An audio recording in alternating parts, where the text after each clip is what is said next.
Cool.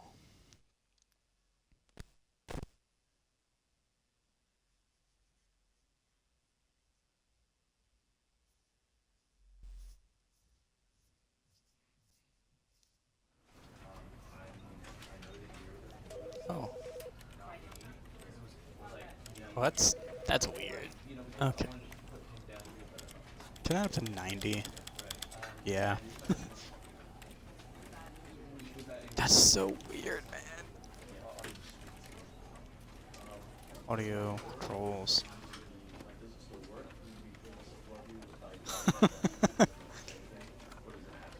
That's kind of funny, actually.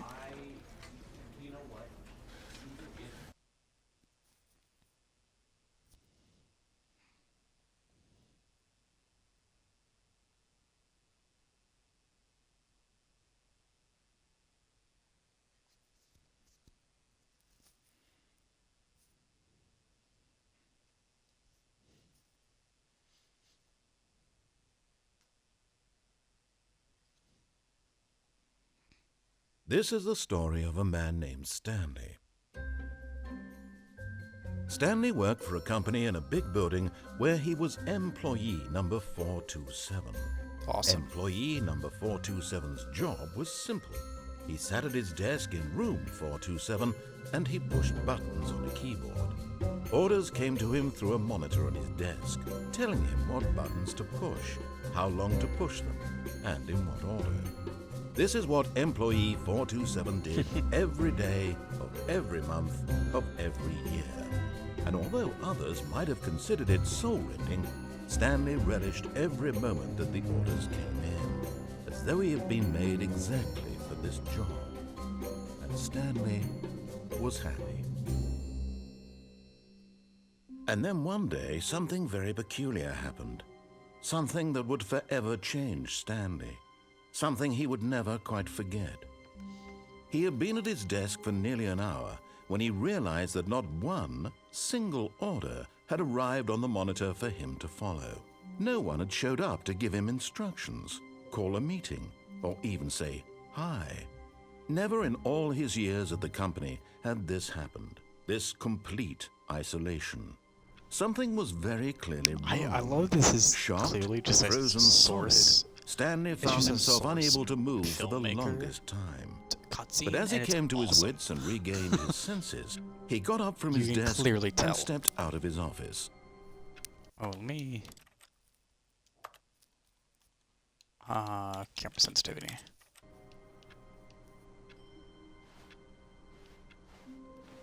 All of his co-workers were gone. What could it mean? Stanley decided to go to the meeting room. Perhaps he had simply missed a memo.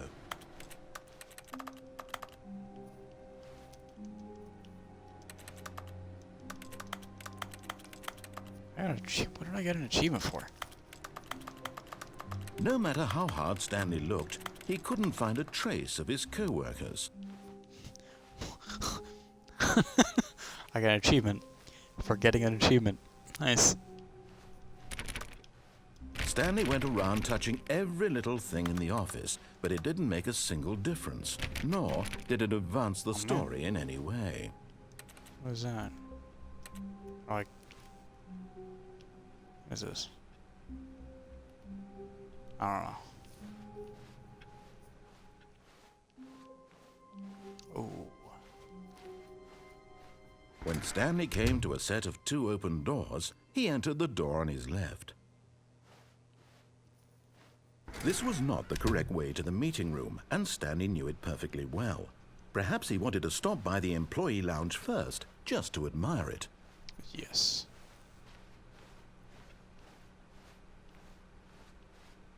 Ah, yes, truly a room worth admiring. It had really been worth the detour after all, just to spend a few moments here in this immaculate, beautifully constructed room. Stanley simply stood here, drinking it all in. That's crazy.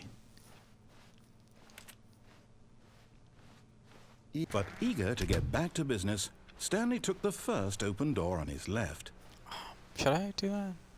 Oh, they have windows, though. Stanley was so bad at following directions, it's incredible he wasn't fired years ago.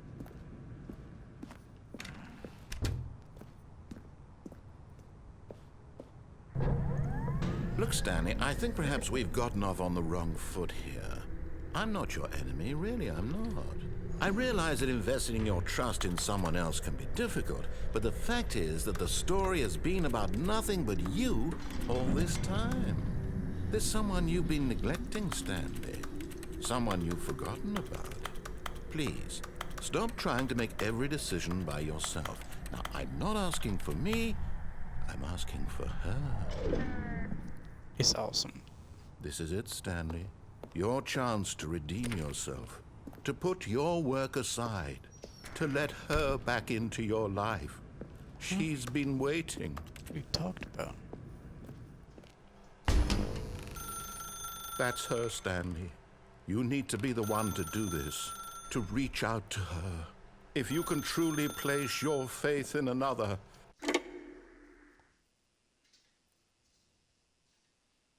Whatever.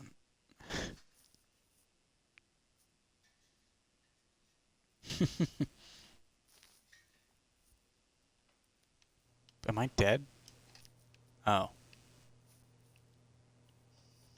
Oh, Stanley, is that you? Hold on, sweetie. Sorry to keep you waiting. I'm just pulling the bread out of the oven. All right. Okay, there we go. All right, now, I want you to come in and tell me all about your day. Gotcha. Oh, man. Oh, come on. Did you actually think you had a loving wife who'd want to commit their life to you? I'm trying to make a point here, Stanley. I'm trying to get you to see something. Come inside. Let me show you what's really going on here. Sorry, but you're in my story now. You say it like that.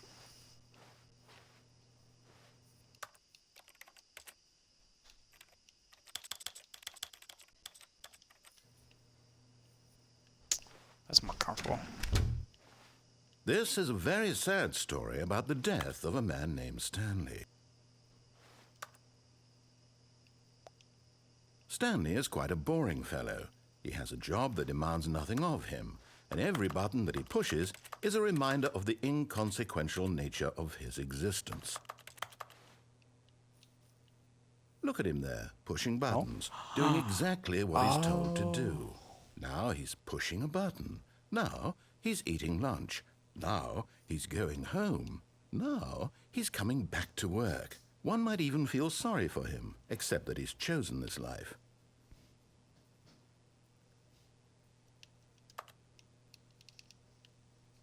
What if I just don't?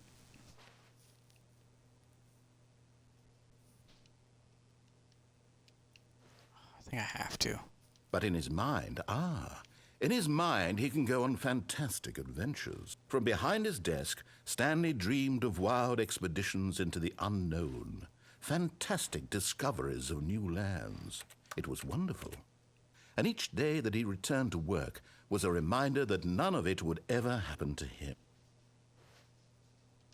And so he began to fantasize about his own job. First, he imagined that one day while at work, he stepped up from his desk to realize that all of his co-workers, his boss, everyone in the building had suddenly vanished off the face of the earth. The thought excited him terribly. So he went further. He imagined that he came to two open doors and that he could go through either. At last, choice. It barely even mattered what lay behind each door. The mere thought that his decisions would mean something was almost too wonderful to behold.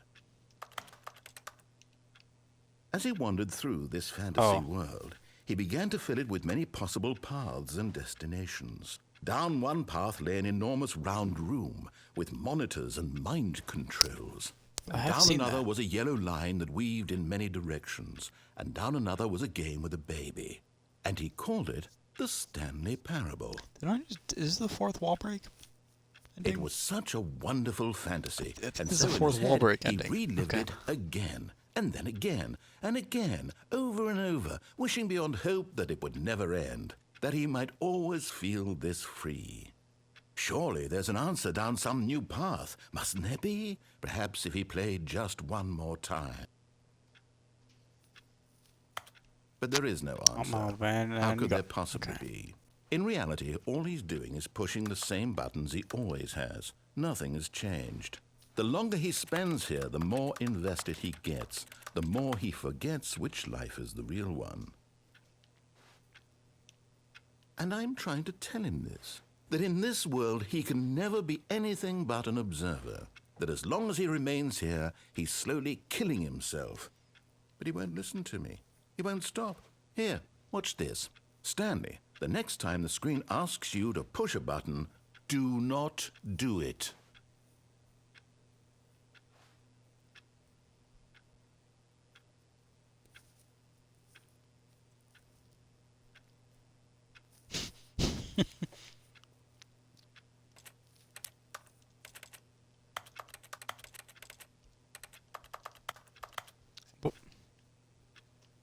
Is he just gonna stay there?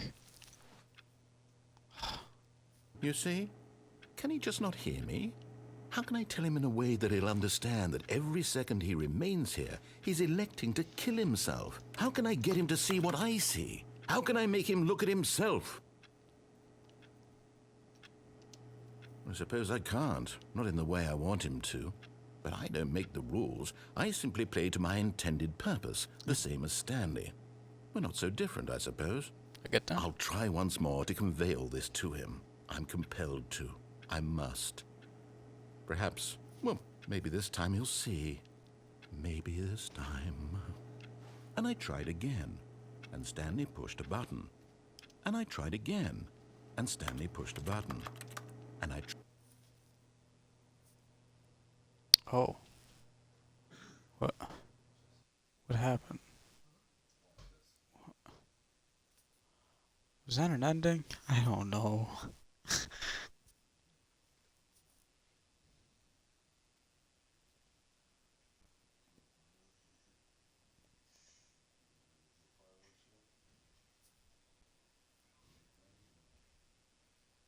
Surprised I didn't get an achievement for that. Okay. All of his co-workers were gone. What could it mean? Stanley decided to go to the meeting room. Perhaps he had simply missed a memo.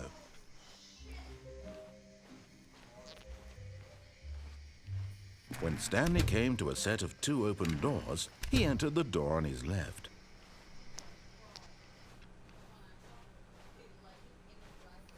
Yet there was not a single person here either. I've seen one of these before. Feeling a wave of disbelief, Stanley decided to go up to his boss's office, hoping he might find an answer there. Stanley stepped into the broom closet, but there was nothing here, so he turned around and got back on track. No. There was nothing here. No choice to make, no path to follow. But it's just an fun. empty broom closet. No reason to still be here. Oh man. Coming to a staircase, Stanley walked upstairs to his boss's office. Okay.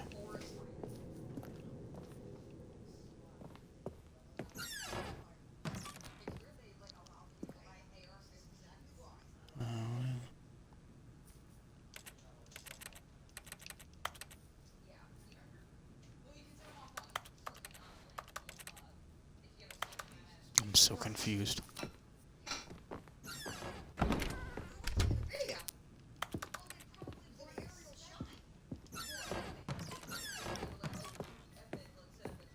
Is it a panda?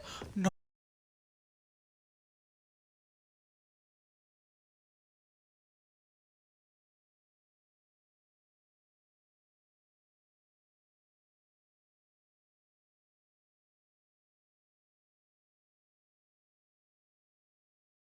Human life. Patrick? Shocked, unraveled, Stanley wondered in disbelief who orchestrated this. What dark secret was being held from him? What he could not have known was that the keypad behind the boss's desk guarded. Amazing. He stepped into the newly opened passageway.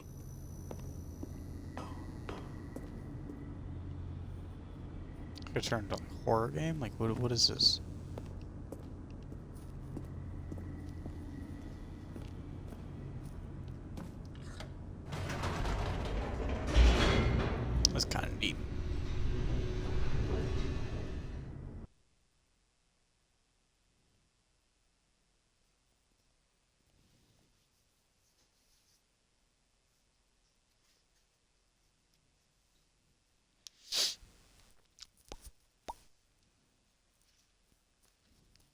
Descending deeper into the building, Stanley realized he felt a bit peculiar. It was a stirring of emotion in his chest, as though he felt more free to think for himself, to question the nature of his job. Why did he feel this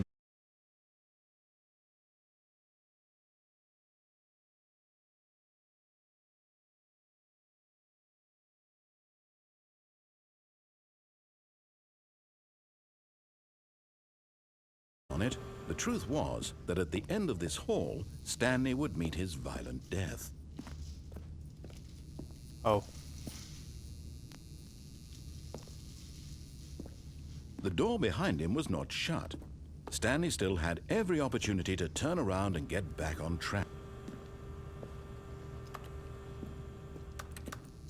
At this point, Stanley was making a conscious, concerted effort to walk forward. I'm just like, and will it willingly actually kill me? confront his death.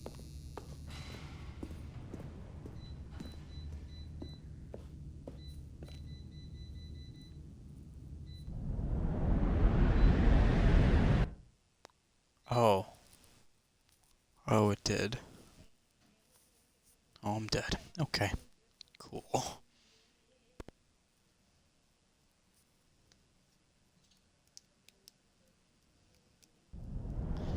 I'm not dead.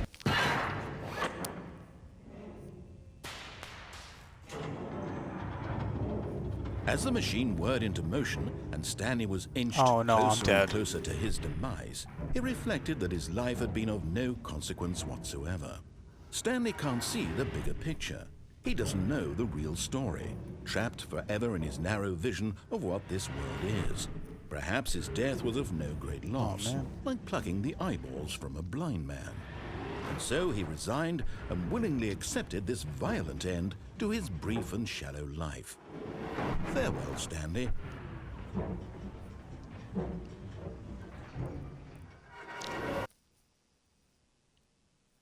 "Farewell, Stanley," cried the narrator, as Stanley was led helplessly into the enormous metal jaws. What?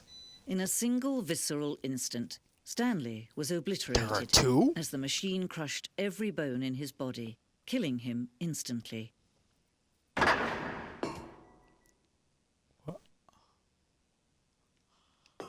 There are two narrators.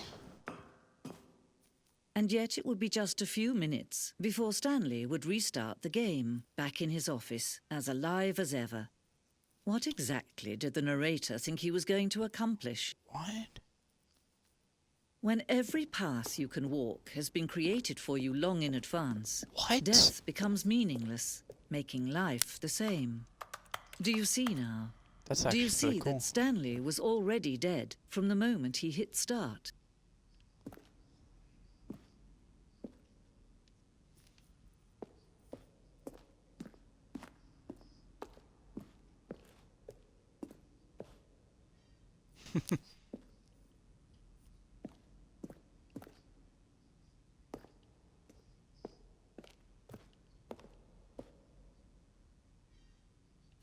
It's like a...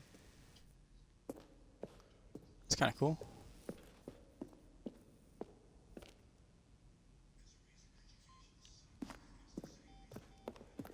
I have to go to that.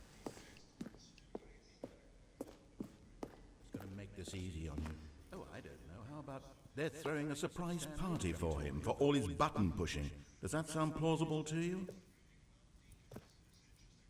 When Stanley came to the lift, he traveled upward to the power source at the top of the facility. Then he pushed them as injustice forever.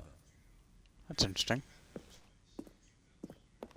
So it's like an Insomniac museum of this. That's cool.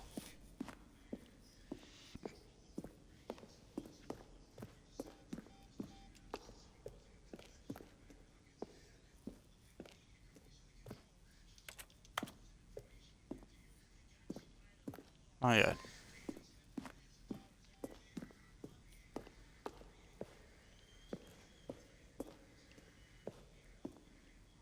Yeah, might as well.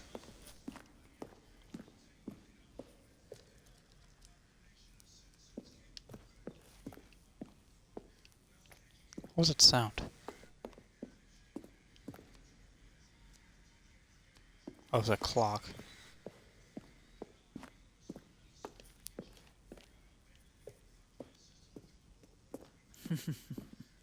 Oh, look at these two. How they wish to destroy one another.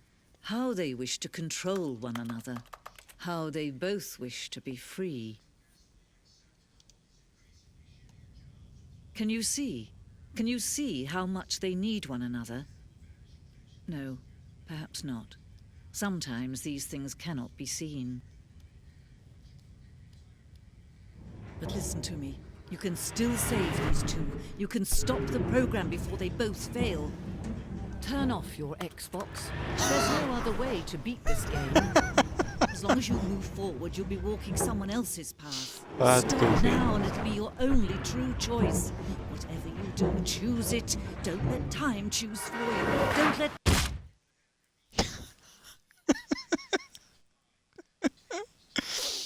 Oh, this is so goofy.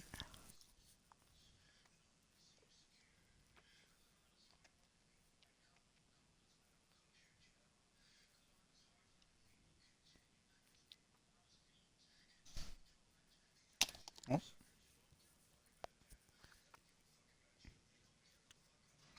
Was there a second narrator in the original? I don't know. I don't think so.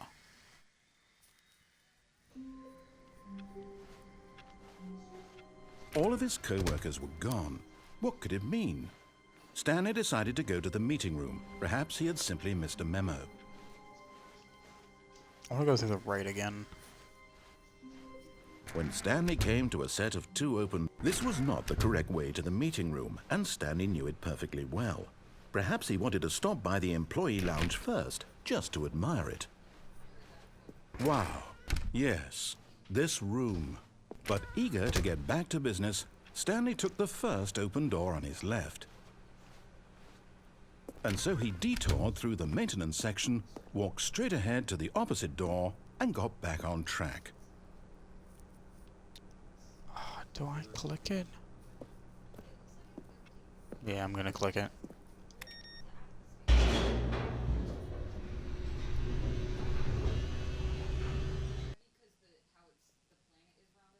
Oh. Oh, okay. Yeah. So I'll know when it's new. But Stanley didn't want to go back to the office. He wanted to wander about and get even further off track. So now in order to get back, he needed to go, from here it's, left. Okay. Oh, no, it's to the right, man. my mistake. No. No, not the right. Why would I have ever said it was to the right? What was I thinking? It's clearly... Oh dear, would you hold on for a minute, please? Now, let's see. We went down right, left, down, left, right. Yep, okay, yes.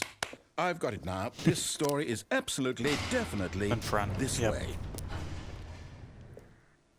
This is chugging. Oh my god. No. This isn't right at all. You're not supposed to be here yet. This is all a spoiler. Quick, Stanley, close your eyes. Okay. We just have to get I can't see back to, this. Who am I kidding? It's all rubbish now. The whole story completely unusable. How about, rather than waste my time trying to salvage this nonsense, we'll just restart the game from the beginning. Oh, I guess And so. this time, suppose we don't wander so far off track. I don't know, I'm gonna wander even more. Okay, from the top. Sure.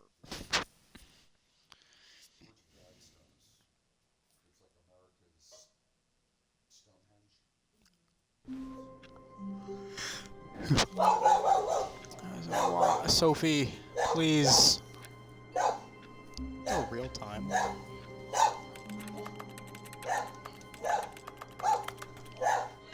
Sophie, please. All of his co-workers were gone.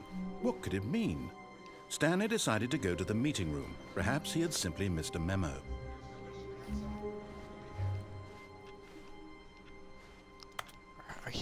I assume you're not able to jump ever. Just kind of sad.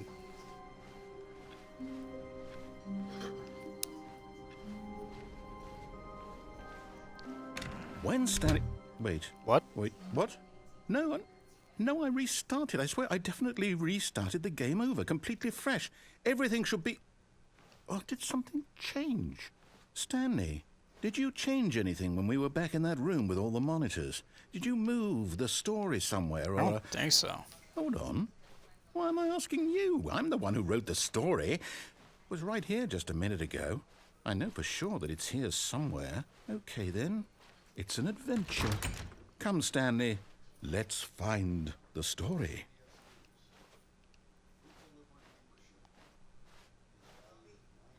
Yeah. Pause this. I'm gonna be right back.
I'll say it.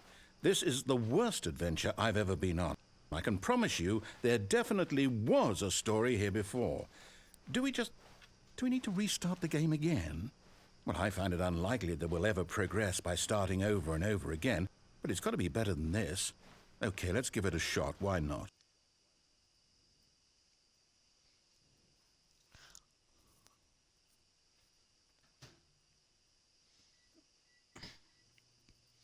Woohoo.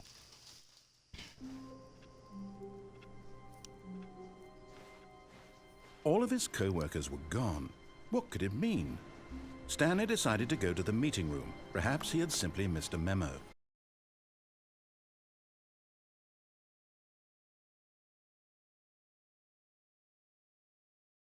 Why don't we go back the other direction Okay. and see?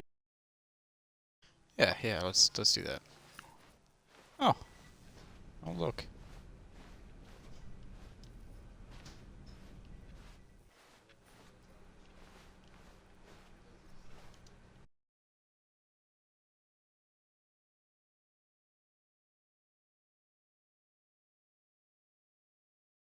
We'd missed something.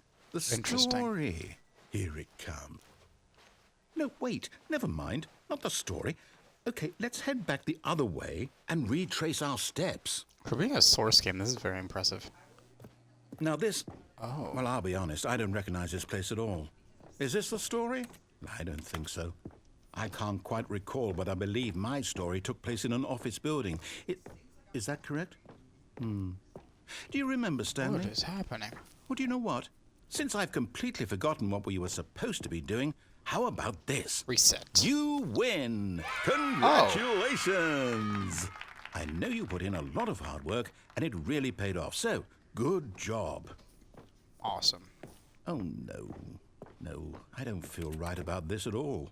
We both know you didn't put in any actual work for that win.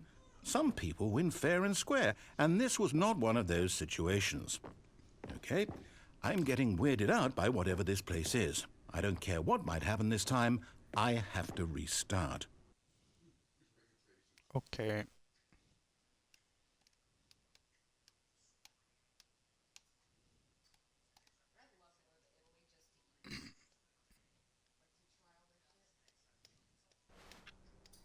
All right, Oh, look. I've got a solution. This time, to make sure we don't get lost, I've employed the help of the Stanley Parable Adventure Line.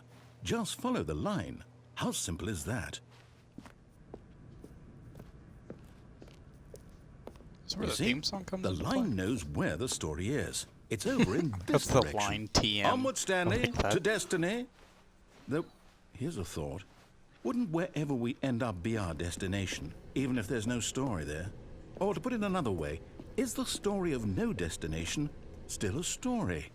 Simply by the act of moving Yes. forward, are we implying a journey such that a destination is inevitably conjured into Batman. being via the very manifestation He is of Batman. the What- nature of life itself? Whoa. Hang on. That got a bit weird.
How do I? There. It back there? There we go. Well, I'd like to apologize. Not sure where I was going with all that. You know what? I think what we need right now is a bit of music to lighten the mood.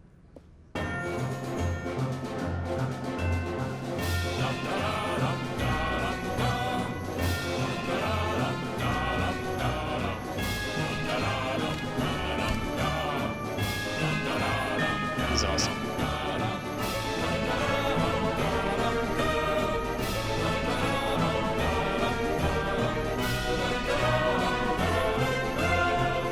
Wait, cut the music. Go back and look at that fern. Fern? Stanley, this fern will be very important later in the story. Make sure you Sure. study it closely and remember it carefully. You won't want to miss Tape anything. on it as well. Okay.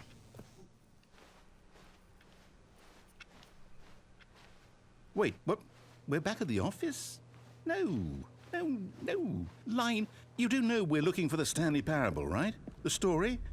Oh, no, not again. Line, how could you have done this to us? And after we trusted you, after everything we've been through, you...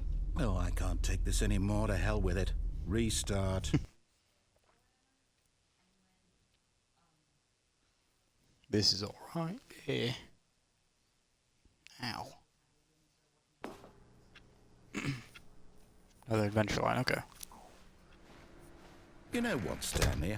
I say forget the adventure line. What's it ever done for us? We're intelligent people, right?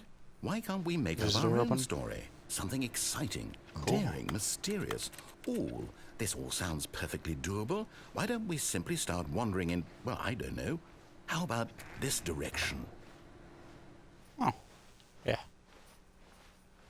Now, yes, this is exciting. Just me and Stanley forging a new path, a new story. Well, it could be anything.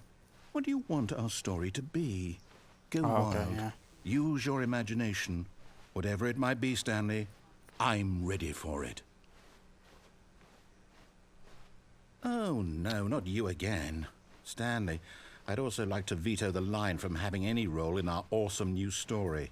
No lines or monitor rooms. Just don't acknowledge it, and we should be fine. Why was that trademarked? What? Ah, a choice. We get to Awesome. make a decision. From here, the story is in our control. How important we mustn't squander the opportunity. In fact, I believe I need a minute to think here. Just walk in circles for a minute. Okay. So I know that each door has to lead somewhere, which means that somewhere, the place where we're trying to go, there must be a reverse door that leads here. And that in turn means that our destination corresponds with the counter-inverted reverse door's origin. So starting from the right, let us ask, will taking the right door lead us to where we're going? And since the answer is clearly yes, then by all accounts, the door on the right is the correct one. Another victory for logic. Come, Stanley, our destiny awaits.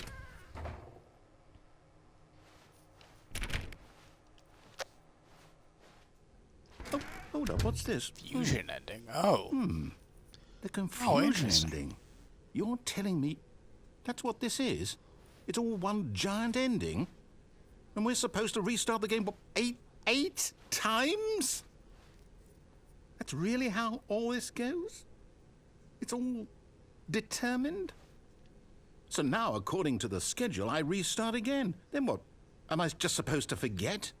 Well, what if I don't want to forget? My mind goes blank simply because it's written here on this thing, wall. Well, who consulted me? Why don't I get to decide? Why don't I get a say in all of this? Is it really? No, it can't be. I don't want it to be. I don't want the game to keep restarting. I don't want to forget what's going on. I don't want to be trapped like this. I won't restart the game. I won't do it. I won't do it. I won't do it. And the timer stopped? Does that mean, did we do it? Did we break the cycle? The, whatever it is that made this schedule? How would That's we pretty even cool. know? Will someone come for us? Will something happen? Are we dead? So, I think we're dead. okay. I guess now we just wait. You know, I suppose in some way that this is a kind of story, wouldn't you agree? I'm not quite sure if we're in the destination or the journey, though they're always saying that life is about the journey and not the destination. So I hope that's where we are right now. We'll find out, won't we? Eventually. Well, in the meantime, if I did not like that. Oh, that was awful. Why did it do that? Why? What? Why did... I really did not like that.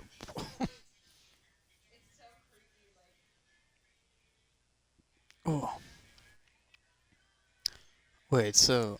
Oh, this is the Confucian ending then. all of his co-workers were gone, what could it mean? Stanley decided to go to the meeting room. Perhaps he had simply missed a memo.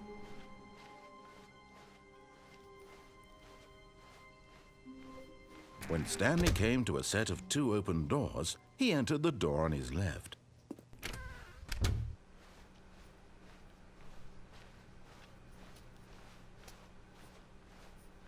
Yet there was not a single person here either. Feeling a wave of disbelief, Stanley decided to go up to his boss's office, hoping he might find an answer there. Coming to a staircase, Stanley walked upstairs to his boss's office.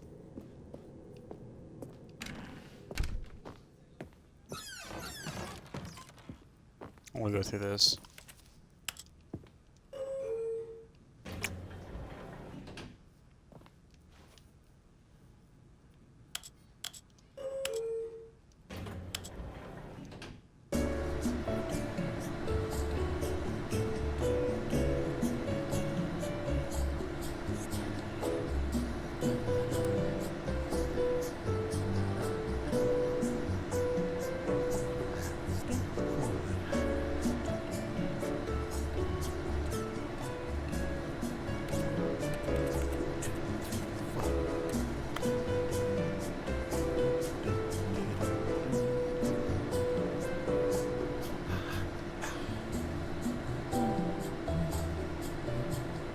I love Portal 2.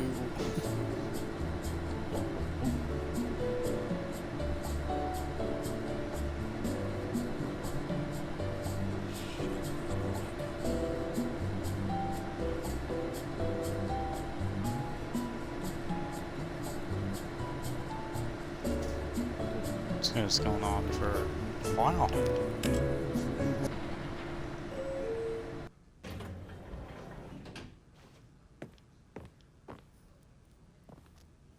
That was it. Stepping into his manager's office, Stanley was once again stunned to discover not an indication of any human life. 248. What could it mean? Stanley wondered aloud to nobody. He began wildly tearing through papers on the boss's desk, pulling books off the shelf, looking behind paintings, desperate for clues to his situation. But his attention was caught by a keypad behind the boss's desk. What could its purpose be? In fact, this keypad guarded the terrible secret that lay buried below his feet. And so the boss had assigned it an extra secret PIN number, 2845. But of course, Stanley couldn't possibly have known this. Yet incredibly, by simply pushing random buttons on the keypad, Stanley happened to input the correct code by sheer luck. Amazing. He stepped into the newly opened passageway.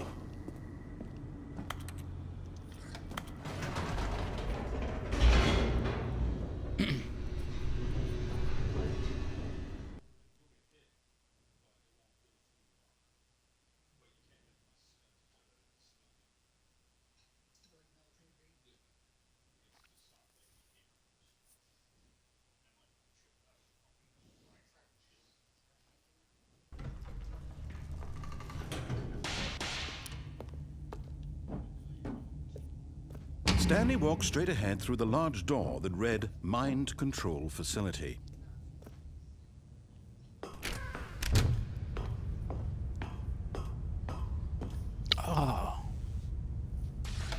The lights rose on an enormous room packed with television screens. What horrible secret did this place hold? Stanley thought to himself. Did he have the strength to find out?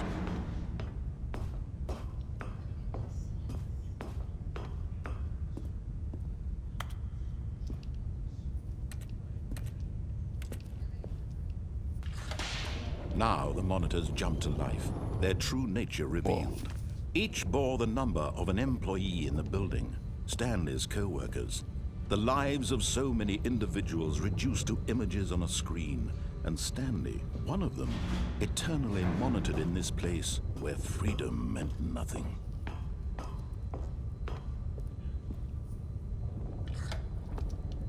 This mind control facility, it was too horrible to believe. It couldn't be true. Had Stanley really been under someone's control all this time? Was this the only reason he was happy with his boring job? That his emotions had been manipulated to accept it blindly? Might as well. No. He refused to believe it. He couldn't accept it. His own life in someone else's control? Never! It was unthinkable, wasn't it? Was it even possible? Had he truly spent his entire life utterly blind to the world? Yeah, probably.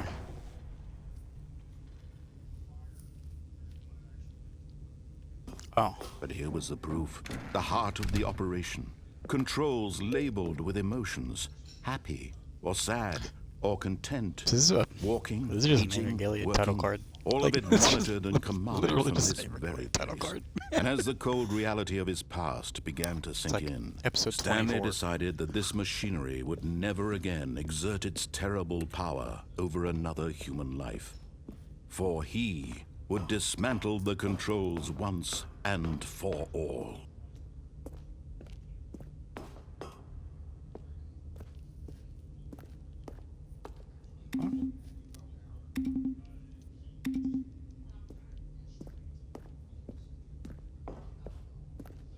Is there something up there as well?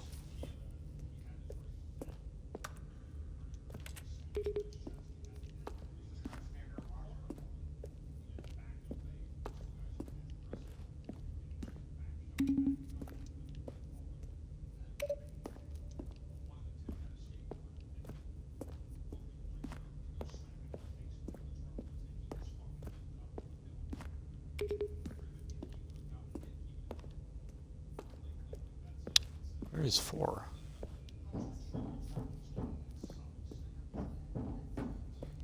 Oh,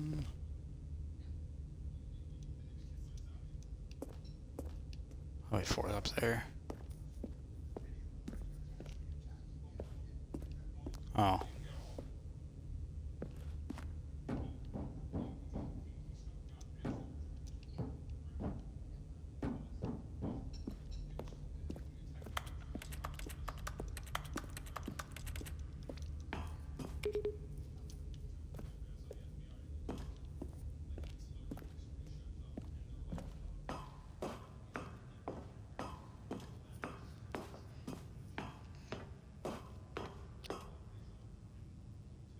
And when at last he found the source of the room's power, he knew it was his duty, his obligation, to put an end to this horrible place and to everything it stood for.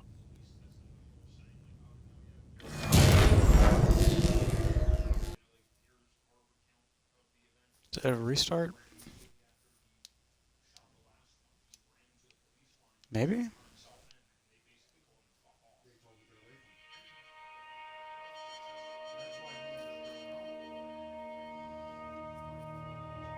Blackness and a rising chill of uncertainty. Was it over? Yes! He had won! He had defeated the machine, unshackled himself from someone else's command. Freedom was mere moments away. And yet, even as the immense door slowly opened, Stanley reflected on how many puzzles still lay unsolved. Where had his co-workers gone? How had he been freed from the machine's grasp? What other mysteries did this strange building hold? But as sunlight streamed into the chamber, he realized none of this mattered to him, for it was not knowledge or even power that he had been seeking, but happiness. Perhaps his goal had not been to understand, but to let go. No longer would anyone tell him where to go, what to do, or how to feel. Whatever life he lives, it will be his. And that was all he needed to know. It was perhaps the only thing worth knowing. Why are we in Britain? Stanley stepped through the open door. This is Oblivion. Stanley felt the cool breeze upon his skin, the feeling of liberation, the immense possibility of the new Minecraft. path before him.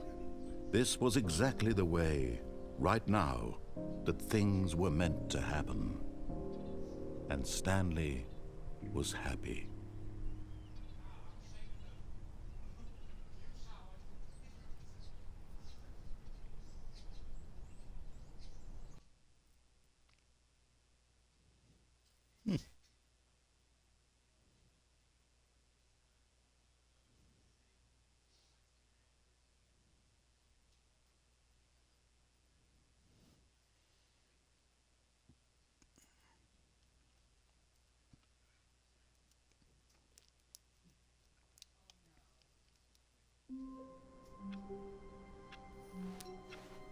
All of his co-workers were gone. What could it mean? Stanley decided to go to the meeting room. Perhaps he had simply missed a memo.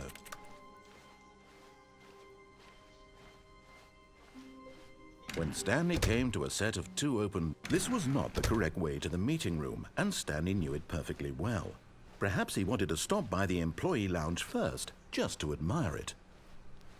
The lounge was sublime, a work of art. But eager to get back to business, Stanley took the first open door on his left. Stanley was so bad at following directions, it's incredible he wasn't fired years ago. Look, Stanley, I think perhaps... But in his eagerness to prove that he is in control of the story and no one gets to tell him what to do, Stanley leapt from the platform and plunged to his death. Good job, Stanley. Everyone thinks you are very powerful.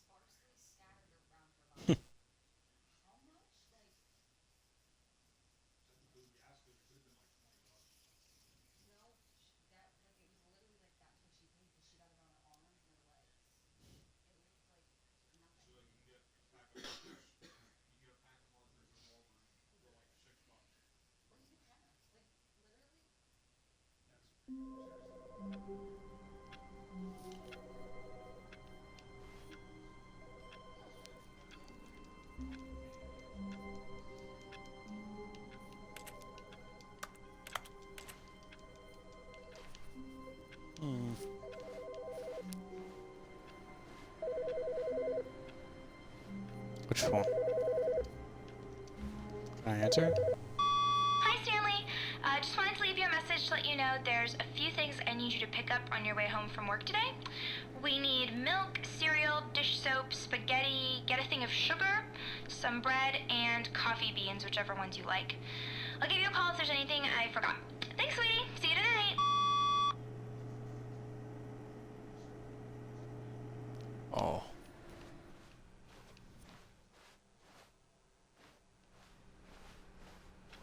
Wait, the Herod is gone.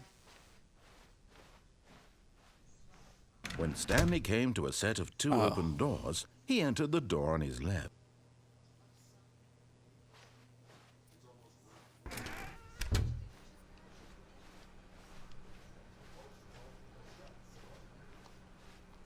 Yet there was not a single person here either. Feeling a wave of disbelief, Stanley decided to go up to his boss's office, hoping he might find an answer there. Coming to a staircase, Stanley walked upstairs to his boss's office. Oh, of course it's red.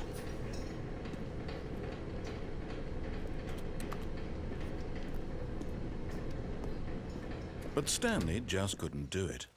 He considered the possibility of facing his boss. Admitting he had left his post during work hours, he might be fired for that. And in such a competitive economy, why had he taken that risk? All because he believed everyone had vanished. His boss would think he was crazy. And then something occurred to Stanley. Maybe, he thought to himself, maybe I am crazy. All of my co-workers blinking mysteriously out of existence in a single moment for no reason at all. None of it made any logical sense. And as Stanley pondered this, he began to make other strange observations. For example, why couldn't he see his feet when he looked down? Why did doors close automatically behind him wherever he went? And for that matter, these rooms were starting to look pretty familiar. Were they simply This is the repeated? insanity ending? No, Stanley said to himself, this is all too strange. This can't be real. And at last, he came to the conclusion that had been on the tip of his tongue. He just hadn't found the words for it. I'm dreaming, he yelled. This is all a dream. Oh, what a relief Stanley felt to have finally found an answer, an explanation. His co-workers weren't actually gone. He wasn't going to lose his job. He wasn't crazy after all. And he thought to himself, I suppose I'll wake up soon. I'll have to go back to my boring real-life job pushing buttons. I may as well enjoy this while I'm still lucid.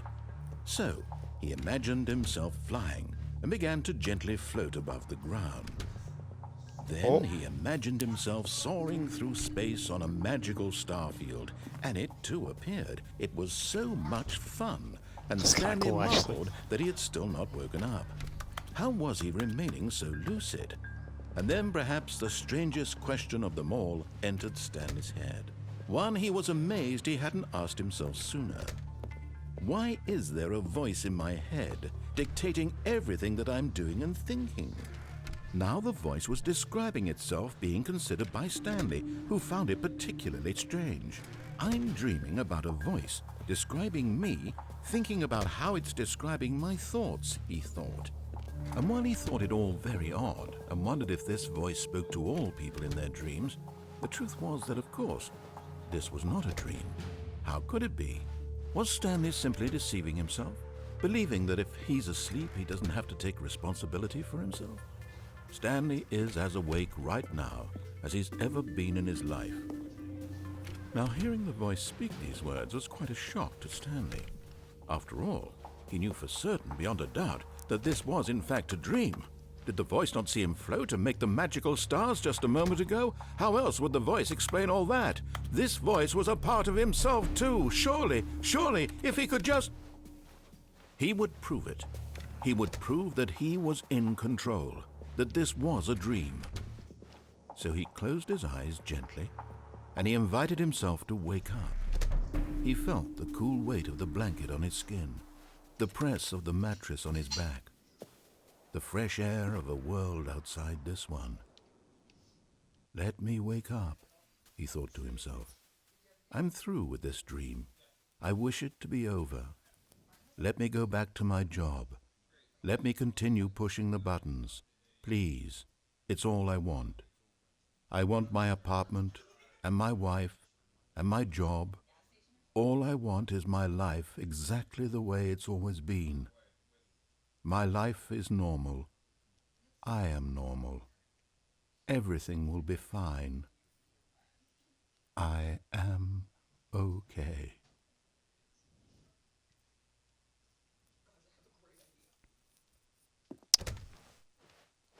Stanley began screaming. Please, someone wake me up. My name is Stanley. I have a boss. I have an office. I am real. Please, just someone tell me I am real. I must be real. I must be. Can anyone hear my voice? Who am I? Who am I? And everything went black. Or was that Shinji? Sleep. This is the story of a woman named Mariella. Oh? Mariella woke up on a day like any other. She arose, got dressed, gathered her belongings, and walked to her place of work. Oh. But on this Oh my particular god, day, that is her just the walk was G-mod. interrupted by the Like, body that of is- a man who had stumbled through town so talking and odd, screaming dude. to I himself, can't even take and it then collapsed seriously. dead on the sidewalk. And although she This is would like- soon turn this is to like go that one call for Cry an of Fear ambulance, cutscene. for just a few brief moments, Where she he's just considered sitting in the strange chair. man.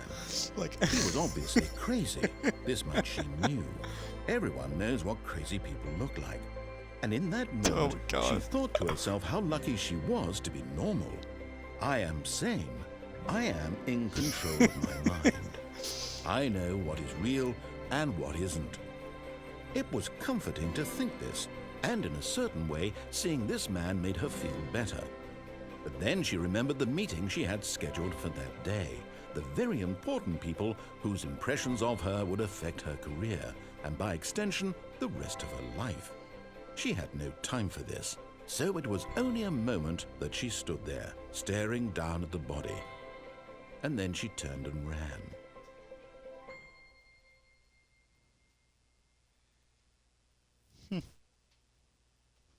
That's cool.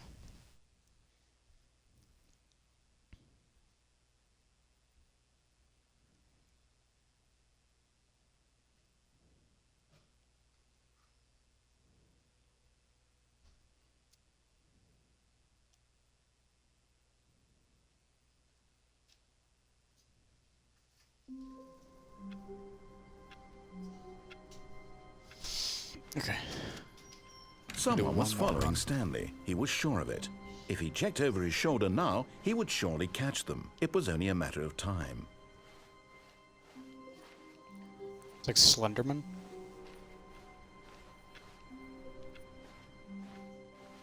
I don't like this. This is...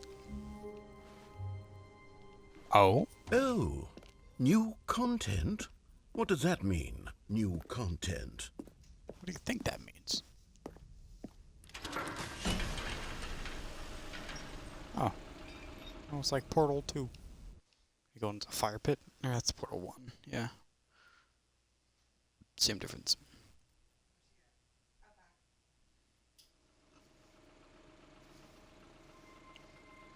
Oh, I love Half-Life. Hello, and thank you for playing the Stanley Parable Ultra Deluxe. As you may know, the Stanley Parable Is was that a the- video game is released that in 2013 on home The narrator computers. from FNAF's sister location?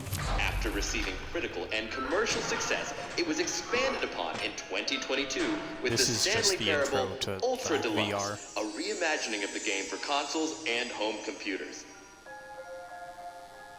The Stanley Parable Ultra Deluxe features exciting new content that broadens and expands the world of the Stanley Parable, delighting audiences the world over. Please, step inside and see what thrilling new adventures await in the Stanley Parable Ultra Deluxe. Oh, well, this sounds delightful. I'm very excited to see the thrilling new Ultra Deluxe content. Okay, so far it's an elevator. Nothing special yet, but I'm sure it's just the beginning of a mesmerizing adventure. And I hope. Is it broken? What's going on here? Should we be moving somewhere or... oh, there we go. All right, finally, at long last, it's on to the new content. I've never been more ready. Let's do it.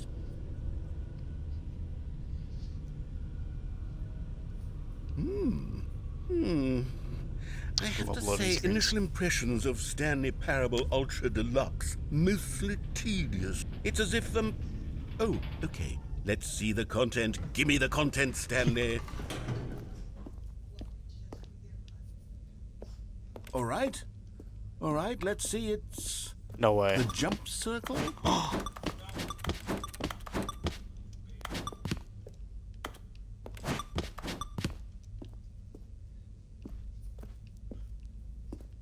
Is that it?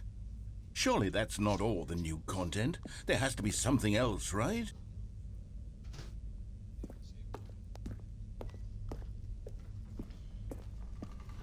Okay.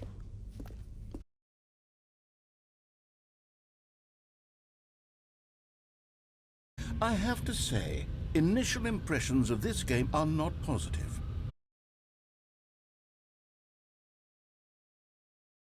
Content? If this is new content, then I could just read you the whole dictionary. There's 20 hours of new content right there. I could count to 30 trillion. You could put that on the box. The Stanley Parable Ultra Deluxe, now with over 1,000 hours of new content. And oh wait, There's more. Very good. Yes. I knew there had to be something else. Let's see it. I'm ready for whatever it is. That's it? Oh, you've got to be kidding me. You see, Stanley? This is what happens when greedy video game developers with no respect for their fan base rush a cheap expansion to market for no reason other than to make an easy dollar. And don't get me started on the level of craftsmanship that's gone into it. In fact, I'm looking right now at the game's achievements, and it's hard to believe one of them actually says, "Test achievement, please ignore." What quality assurance department signed off on this? Oh no, yeah, I'm that was infuriated actually and Blizzard. I'm offended, and I intend to find these people on Twitter and hold them personally accountable. It's my fault, Stanley. I That's built up too much hilarious. anticipation around the new content, I'm afraid. It could never have lived up to such expectations. If you're still with me, why don't we just reset the game, and we'll try to get back to what the Stanley Parable is really about. No frills, no gimmicks. Just you and me having a great time together like always. What do you say, friend? Okay.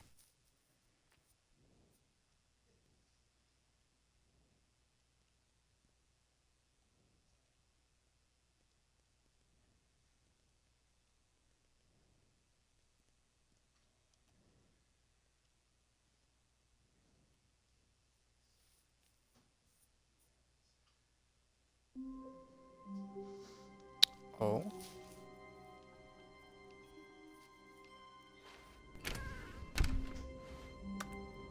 Hey, look, I've seen this one before. Psst! Stanley! Come over here! In the vent! I want to show you something!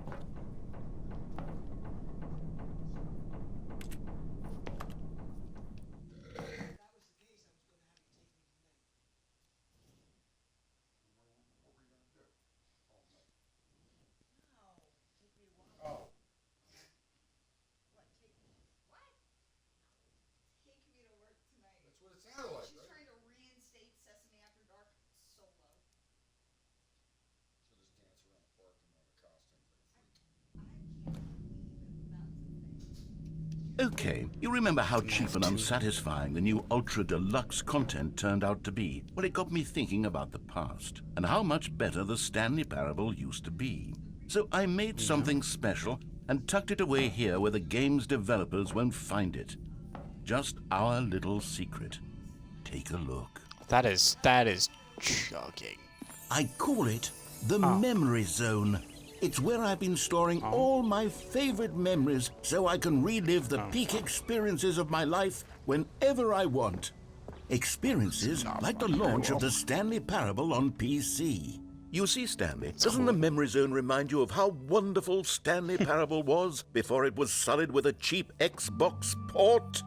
Remember back in October of 2013 when the game originally launched? Back then, video games had integrity. Back then, it all meant something. Oh, the waste. Is this Steam page? Oh. That's cool. You $1 millionth dollar. Okay.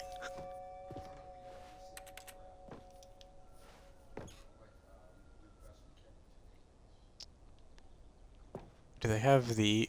Yep. I think they have one like this same achievement in this one, but I think it's for 10 years. It's something insane like that. Oh yeah.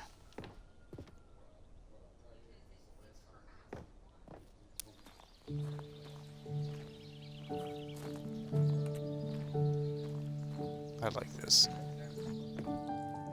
And over here is where I keep reviews of the Stanley Parable. Like this stunning triumph of games journalism, 10 out of 10 from Destructoid.com. James Stephanie Sterling writes, and I quote, "Where so many games that aspire to be more than games end up less than any form of art, Stanley Parable strives and then succeeds to be every game ever created." Did you hear that, Stanley? Every game ever created. That's how grand and all-encompassing the original Stanley Parable was. It was literally every game ever created. It was Skyrim, it was Persona 3, it was all of them. And now, it's nothing. It's no games at all. It isn't even the Stanley Parable anymore. It's He just said a it. husk He said of the nothing. funny. A lifeless husk with an hour of new elevator content.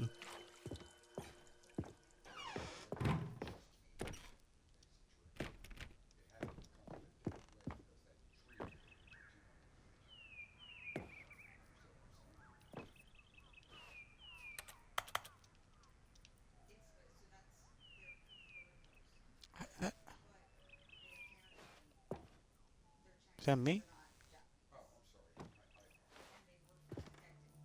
Oh. Oh yeah, that's the collector's edition. I remember that. I remember what that guy is. Is that a Mac? Gross. Here's another moving passage, this time from GameSpot.com. The Yeah. Stanley Parable is both a richly stimulating commentary on the nature of choice in games and one that offers some of the most enjoyable, surprising, and rewarding choices I've ever been confronted with in a game. 9 out of 10. Don't you get it, Stanley? The game was perfect. It didn't need anything else. It didn't need new content. All they had to do was transport it in pristine condition along to the Xbox. Boom, done. And they couldn't even do that. Couldn't resist the urge to go meddling with a beloved franchise. Oh man.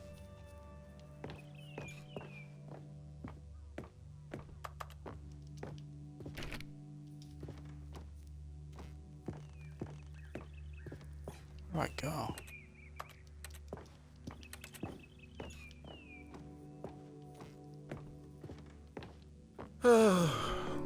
These were simpler times, Stanley. But I wouldn't give to go back, to have it all over again. Wait, hang on. I don't recall this part of the memory zone before. What's this? What's down here? Oh no, oh God, no, Stanley. It's a collection of reviews from Pressurized Gas, the extremely popular online storefront for computer games. I haven't looked at these in years. I can't even imagine what's been collecting down here. Surely these reviews were doing well, weren't they? Oh my god. Oh Honestly, I could not be bothered to play this game to full completion. The narrator is obnoxious and unfunny, with his humor and dialogue proving to be more irritating than entertaining. Unfunny! I'm not trying to be funny. I'm trying to make a serious work of art.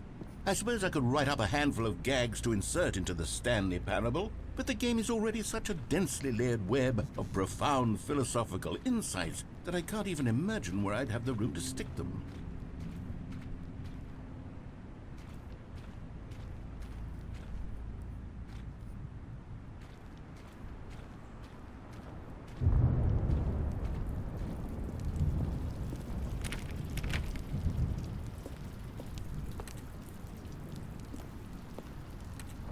Oh, it's a positive one. Okay, let's see what this one says. While the idea for the game is good, for someone who prefers non-linear games, this preachiness gets annoying fast. Preachy? Stanley? I'm not preachy, am I?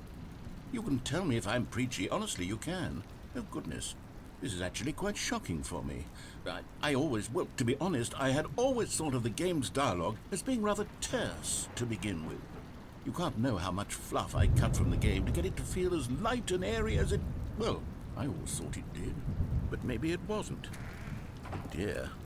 What an awful memory to have to hold on to. These black marks on my otherwise unimpeachable track record. I feel like a failure. Like I let these people down. Perhaps the Stanley Parable isn't quite as sterling as I always remembered.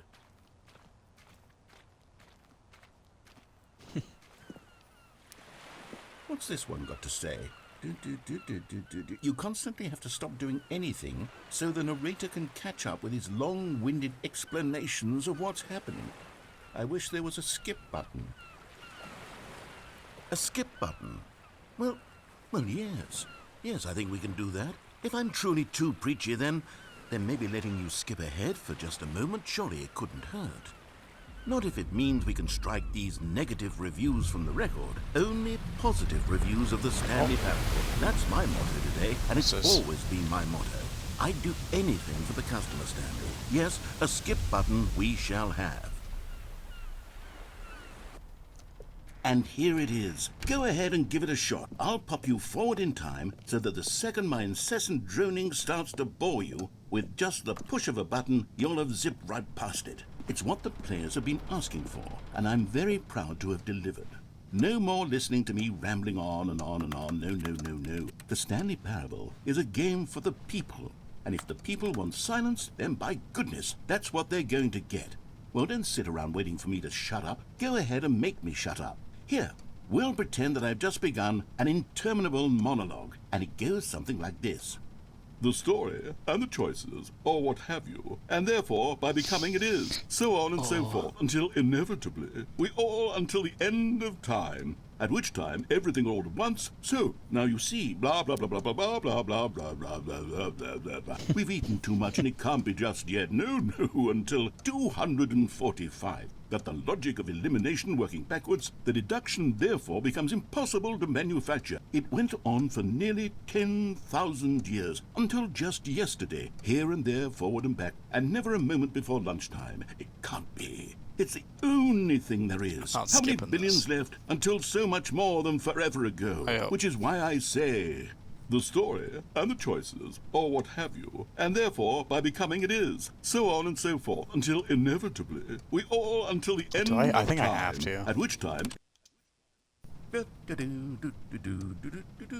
Oh, you're back, you see. You were only frozen in time for a few minutes, but it was plenty of time for me to deliver a long, rambling monologue full of unnecessary verbal flourishes and lengthy ruminations on the nature of choice in video games. Of course, I happen to believe it was perhaps one of my more profound such ruminations. Not that, of course, you need a description of it, but if I had to describe it, I'd say it was perhaps less of a rumination and more of a treatise. Or maybe a manifesto. Look, I'll outline it for you very briefly, and you can tell me what you think. Okay, so my theory is that any choice you've ever made is simply a series of choices made by the person who you are, or were, or will be at the time of having made said choice. That is to say, if by articulating a choice you've already made, you bring that choice into being, then by making no choice and saying nothing, are you not simply erecting in the sanctuary of time a monument to every person you've ever been, making every choice to which you've ever given your Greek gift of mortal and yet timeless thought? Or rather, do all of the choices you've ever made, in fact, make you more not this kind of person, and in fact do the very opposite? You see, it could in fact be both of these things at once, that you are both making choices and not making choices, and that they are both affecting you and not affecting you at the same time by virtue of the fact that you both are and are not making them. Okay, at first, I was leaning towards manifesto, but now I'm going to circle around and slap the treatise label on this one. I think it has much more of a treatise vibe to it. But wouldn't you say that manifesto just has a much grander sort of tone? It has a mouthfeel that is rich with ambition and history. Ambitious history, if you will. Ah. See, now you've gotten me going back to manifesto. Heavens, at this rate, we're going to be here all day. Okay, look, I have a method for... Well there, sport. You really did catch me rambling on a bit, didn't you? But that's the power of the button. I see. The minute I start to go off on a thoughtless display of self-absorption, it's right at your fingertips to go poof, and it's all over. I can't wait to see what Cookie 9 will say about this, and whether they'll edit the rating of their pressurized gas review, or at least change some of the wording, perhaps. To be honest, I don't even know if one can change their review in the first place. I guess I should become better educated on how exactly pressurized gas works. Perhaps that would have been a smart thing to check on before I went on about this whole exercise of making the skip button. Although I have to imagine that after seeing this exciting new technology at work, surely whoever it is who runs pressurized gas will instantly run out and implement a new feature to make it possible to edit one's review merely because of this very situation. Yes, I think that's quite likely. Or perhaps they'll simply grant this particular user the ability to change their review so that the feature is not widely abused. used. Look, I would even be okay with pressurized gas altering this particular review so that it reads as something more From the ashes of depravity rises the phoenix of quality. Okay, welcome back, Stanley. Now, I should say that the amount of time the button has been skipping through is becoming longer and longer. That last one was, well, I want to say maybe 30, 45 minutes? It's not unendurable by any means, but it's, well, there's really only so much I can ramble on to myself about. I know, it's shocking, isn't it? But at any rate, I do suggest that we not press the button again. I think the skip button has been aptly demonstrated, and we can say goodbye to it and just... Wait. How do we get out of here? Where did the door go? Wasn't there a door that led into this room? I do feel quite certain that there was one here before. How else would we have gotten into the room in the first place? I don't think one can enter a room without a door of some sort, or a window or something like that. Do you see a window anywhere? A porthole? A sufficiently large crack in the wall? I'll take any of these. All I want is for us to move on and to please step away from the skip button, to go anywhere other than the skip button. There was a door here before, wasn't there? I swear there was. Where did it go? Can you maybe just ram your way through a wall? Is there any possibility that you could, say, slam your body into the wall until enough damage is done for you to be able to leave? Please, I'll take any option at all. I'm asking you to work with me here. We need a door. We need a door of some kind. I can work with any kind of door as long as it can open and lead from one room to another. Stanley, please don't push the button again. It's been 12 hours. You've just been frozen there. I don't know why the skips are getting longer, but they're really, truly getting longer, and my God, there's no way out of the room. Stanley, the door is gone. It's completely gone. I've looked at it from every angle. I've checked every one of those walls 1,000 times. And there's no door, Stanley. There's no door. There's just you and the button. And if you keep pressing it, I have no idea what will happen. I have no idea. Okay. Oh, Stanley, you're back. You're back. Oh, my goodness. I have someone to talk to again. It's been Stanley, like years. I think it's been a week. It's been a week? Or 2 weeks. How am I still I've been alive? sitting here all that time. Just sitting here, not a single person to speak with. And you'd think that that's just how it's always been, right? Me talking and you saying nothing. Would you think that it's exactly the same as always? Doesn't that feel like what we've already been doing? Me just talking? But it isn't, Stanley. It isn't the same at all. It isn't even close. Because I know you can't hear me once you push that button. That's what I'm realizing now, Stanley. I'm realizing that I needed to know that someone was listening.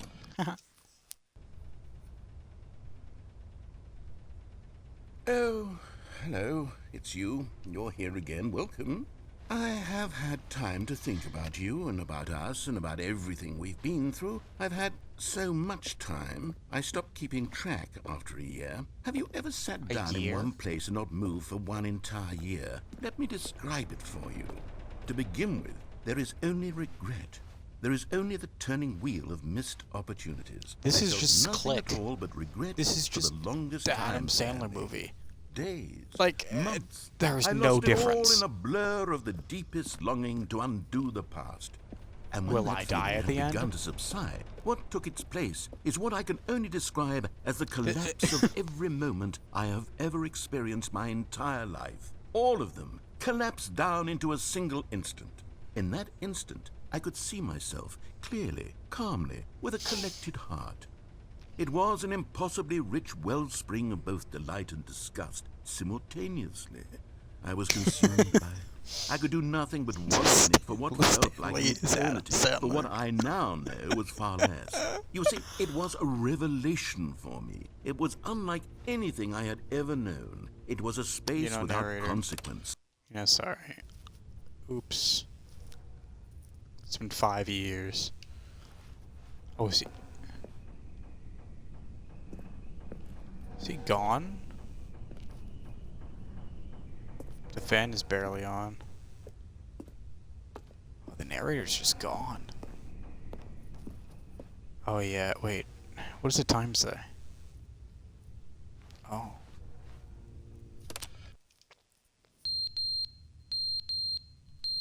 Oh.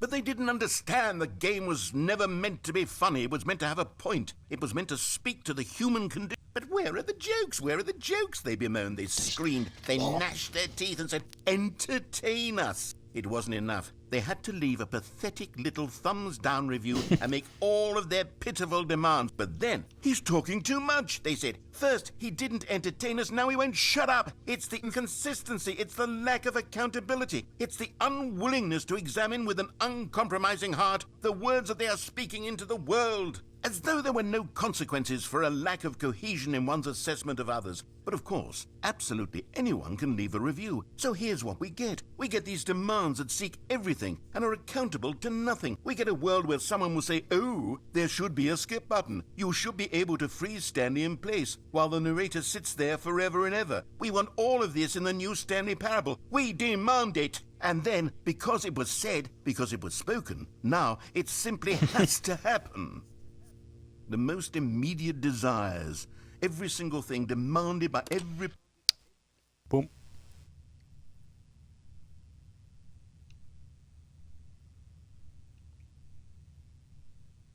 Just pure silence. The end is never the end, is never the end, is never the end, is never the end, is never the end, is never the end, is never the end, is never the end, is never the end, is never the end, is never the end, is never the end. It's the loading screen. Yeah, it's a little like...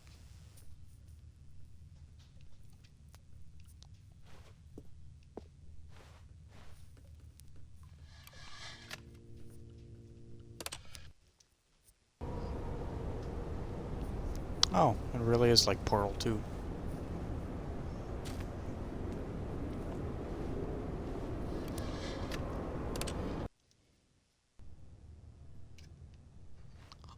Sunlight.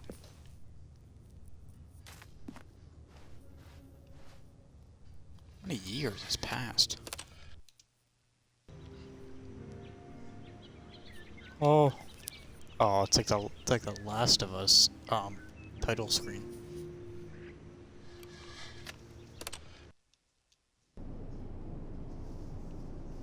Oh.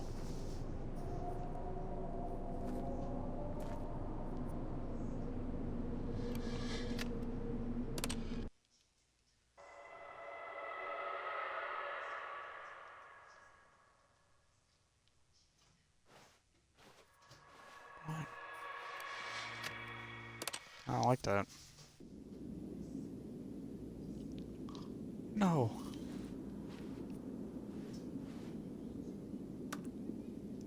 Skip button's destroyed.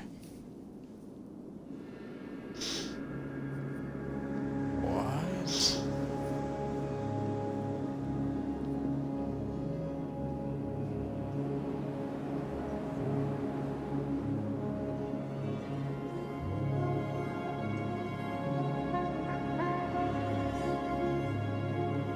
I must just wander.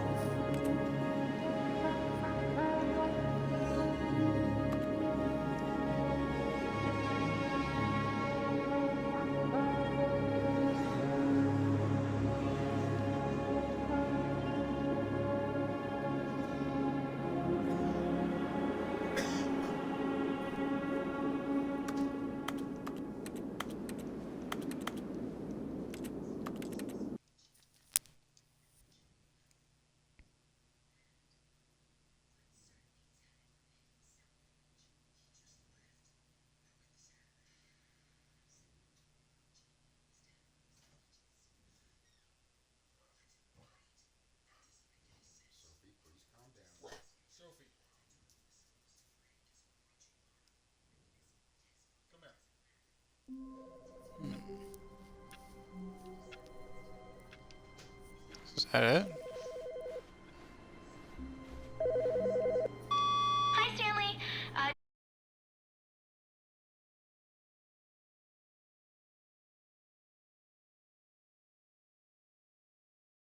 You notice my sign. Yes, I have something very exciting to show you. Second skip button.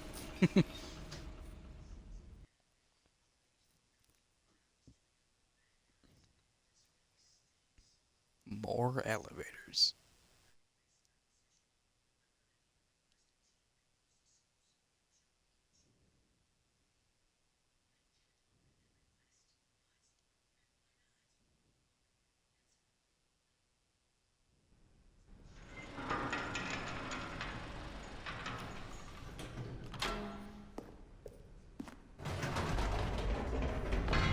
You see, Stanley, I've been reflecting on the Stanley Parable and about how roundly disappointing this ultra deluxe version has turned out to be.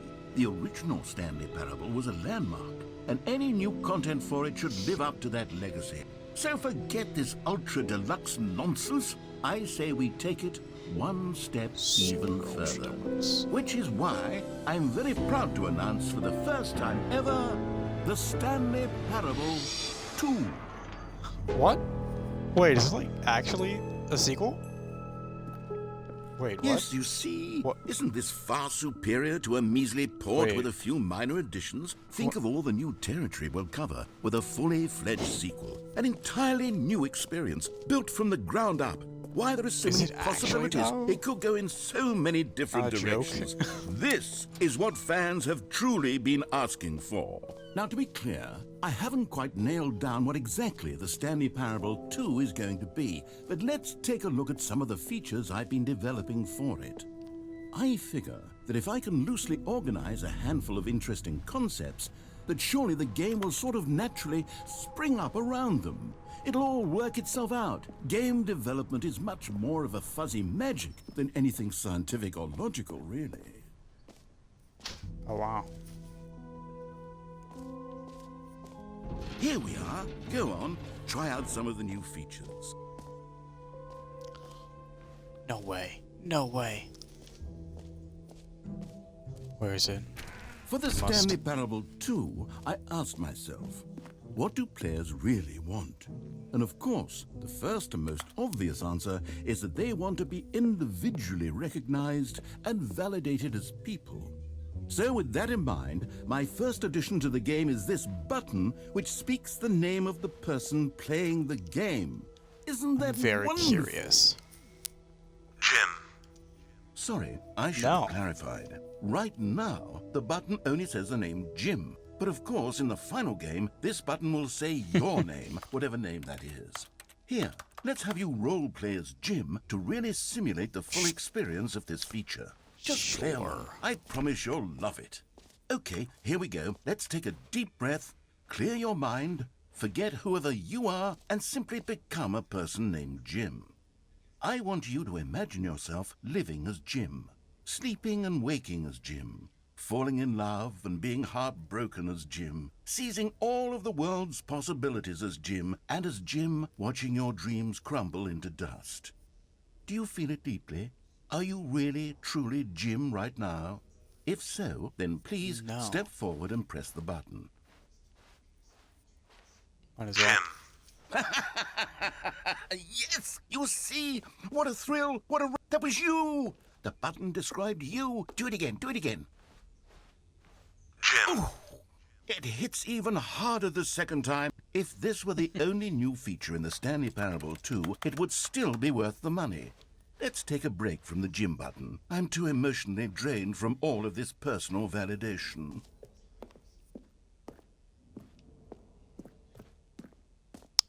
No. I'm gonna click it one more time. Whoa there, cowboy. Sometimes a person can be too much Jim. I'm putting the Jim button away. Otherwise, soon you'll start to lose Jim. all sense of Jim. who you actually are. Jim.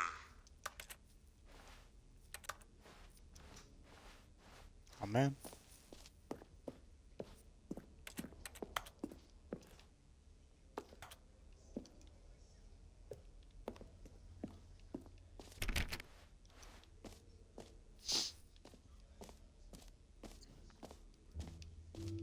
I suppose I could allow only people named Jim to play the Stanley Parable 2. That would act... An epilogue would be fun, wouldn't it, Stanley? Yes, yes, it would go at the end of the... well, we'll figure that out later. Is that me? Not yet. I want to get that achievement. I don't even care if it's real or not.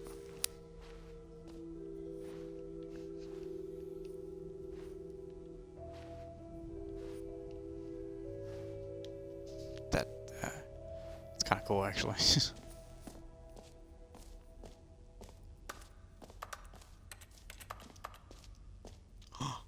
Infinite hole. Is that me?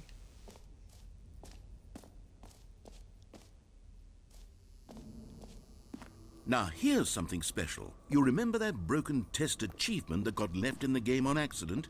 Well, I'm developing a technology to simply give you the achievement. Yes. You see, you'll come to... Okay, perhaps I should have clarified. This is technology that will exist. Right now, the achievement is still fully broken. I'm not a wizard, Stanley. But I guarantee it will be fixed in the sequel, to at last satisfy the hordes of ravenous fans all over the world who have been uproariously demanding this feature. Gamers, we hear you, and I promise it will happen.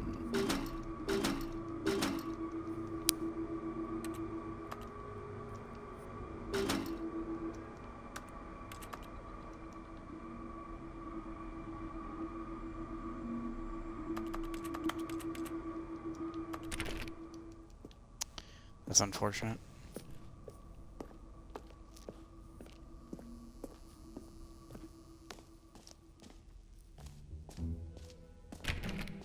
What else? What other exhibits haven't we seen yet?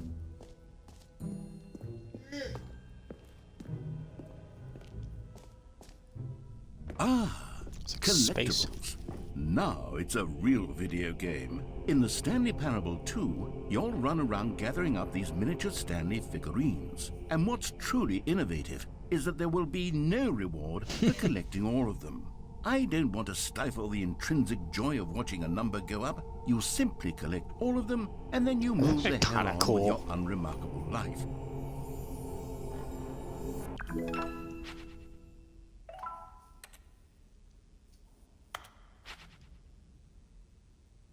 Cool. So there's God, 6 it of them. really is the worst when you collect everything in a video game and then they give you a big fancy reward. Calling it the Stanley Parable 2 is just so much catchier than Ultra Deluxe, don't you think? Ultra Deluxe? What does it even mean? But the Stanley it's the Parable infinite hole. 2, now that's an artistic statement right there. It's future-oriented. It screams progress and innovation and long-term franchising potential.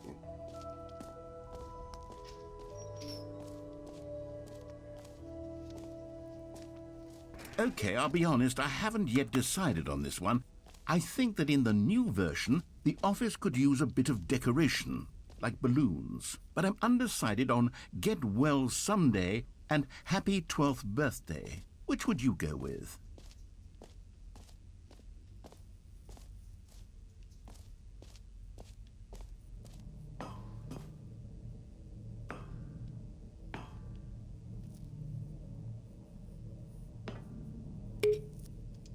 You know, sometimes when you solicit another person's opinion, it makes you realize that you knew which one you actually really wanted all along. Happy 12th birthday, step-niece, it is. Or actually, maybe I should have gone with... No, I've made my decision, we're moving on.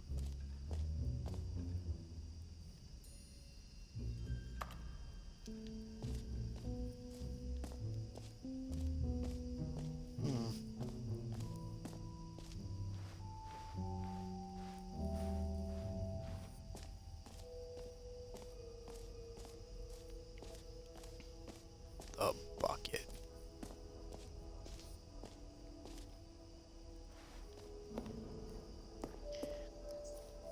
A common complaint of the Stanley Parable was that it was confusing and paradoxical, that it engendered a chaotic sense of reckless despair in those who played it. Well, I'm happy to say that after much consideration, I've Where'd the bucket engineered a go? clever solution to this fundamental problem with the game.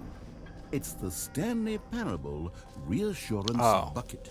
You see, Stanley, anytime you're holding the bucket, a sense of calm and ease will fill your mind and your heart. It's true. As long as you hold on to the bucket, the many disorienting contradictions of the Stanley Parable will feel perfectly normal and perhaps even comforting. You may even come to long for the gentle embrace of jarring cognitive dissonance while the bucket is in your arms. And to be honest, it's a much more convenient solution for me than actually redesigning the game to be less uncomfortable. Can you imagine what a pain in the ass that would be? Yes, the bucket is the perfect solution. Come on, give it a try. Ah, yes, perfect. Can you feel it? The glow of comfort, even in the face of crushing despair, must already be sweeping through your body. Perfect. And in fact, can I say that I do believe the bucket lends you an air of charisma as well? I think that just holding it has made you the slightest bit more attractive as a person. The benefits of the bucket seem to go on, don't they? All this and more await you in the Stanley Parable 2. Taking the bucket. I'm taking it. I'm keeping it. Does anyone give out awards for most enjoyable bucket in a video game? That really should be an award if it isn't already. That'd be kind of cool. Exit? Of course not. I'm going to the infinite hole.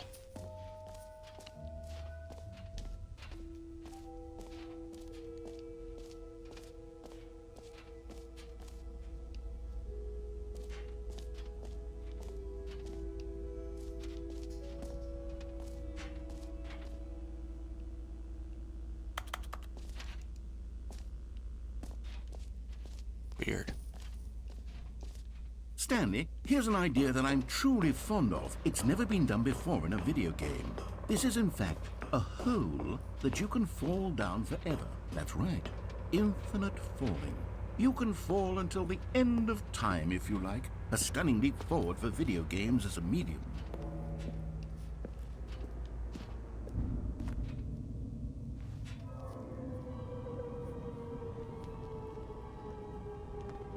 You see, isn't it wonderful? One of my more ingenious concoctions, if I do say so. Now then, since you've gotten to see the infinite hole, you can press the teleport button to pop back up to the top, and we can continue onward. Great. Now, I'm very excited to show you even more of my ideas for the sequel. Cool.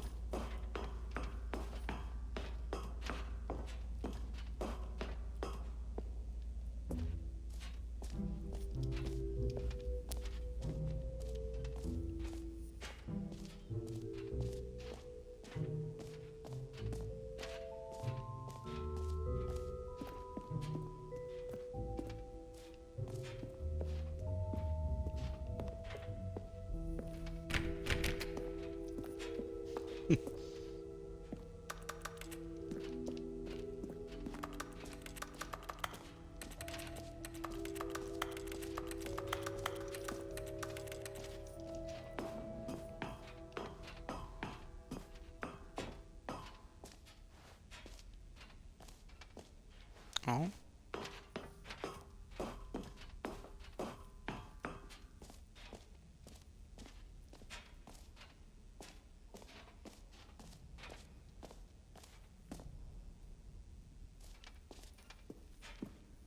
Is that it? That might be it. Let me see. Okay, so that. Yeah, did that. Did that. Yeah. I haven't gone to exit. Okay.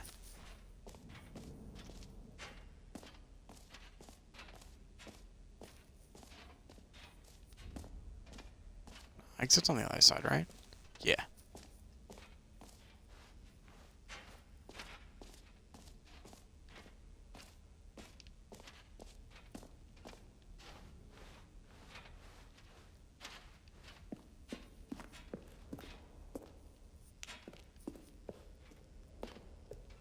All right. Have you seen everything you wanted to? Ready to move on now? Yeah. Is that me? That's actually a really cool poster. Very fitting. So, Stanley, what do you think? Do you like all of the new features? Yes, I know it's not exactly clear yet how exactly these features will come together as one single coherent video game, but I can feel it in my soul. It's going to work. There's definitely a good game in there somewhere. Say, let's do an experiment. I'll arrange these new features together, and we'll see whether or not it coheres into a meaningful gameplay experience. Okay. Are you ready? Here it is. I give you the Stanley Parable 2.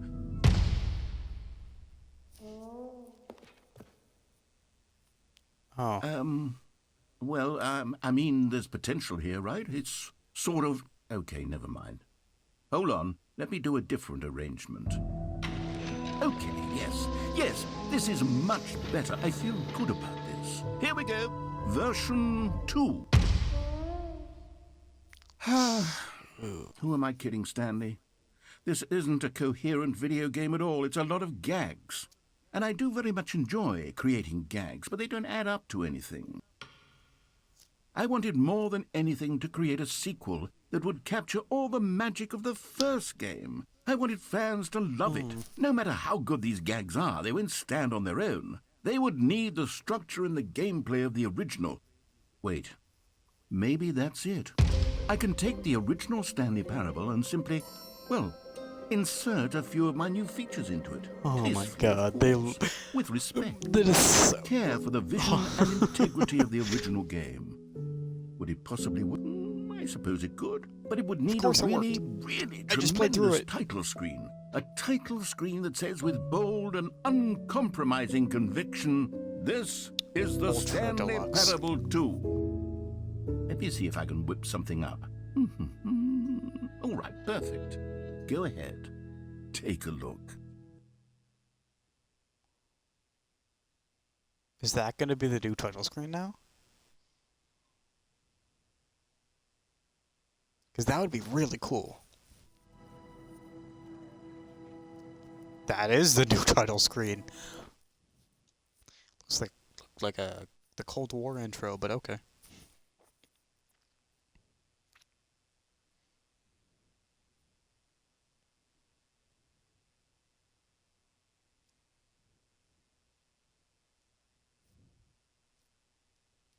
How long is this thing? That's what I'm curious about. This is the story of a man named Stanley. Stanley worked for a company in a big building where he was employee number 427. Employee number 427's job was simple. He sat at his desk in room 427 and he pushed buttons on a keyboard. Orders came to him through a monitor on his desk, telling him what buttons to push, how long to push them, and in what order.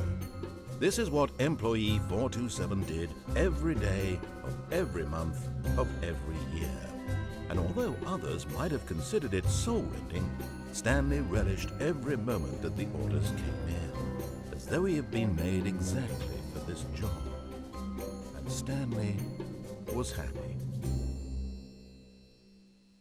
And then one day, something very peculiar happened. Something that would forever change Stanley. Something he would never quite forget. He had been at his desk for nearly an hour when he realized that not one single order had arrived on the monitor for him to follow. No one had showed up to give him instructions, call a meeting, or even say hi. Never in all his years at the company had this happened, this complete isolation.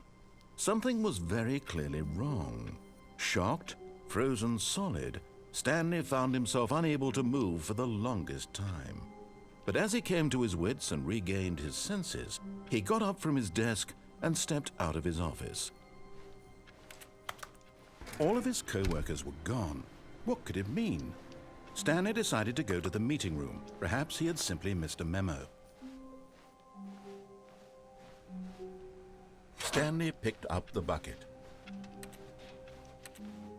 Perfect.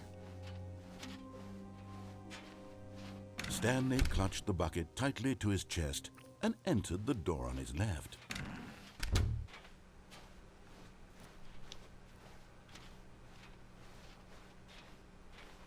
still no one was here.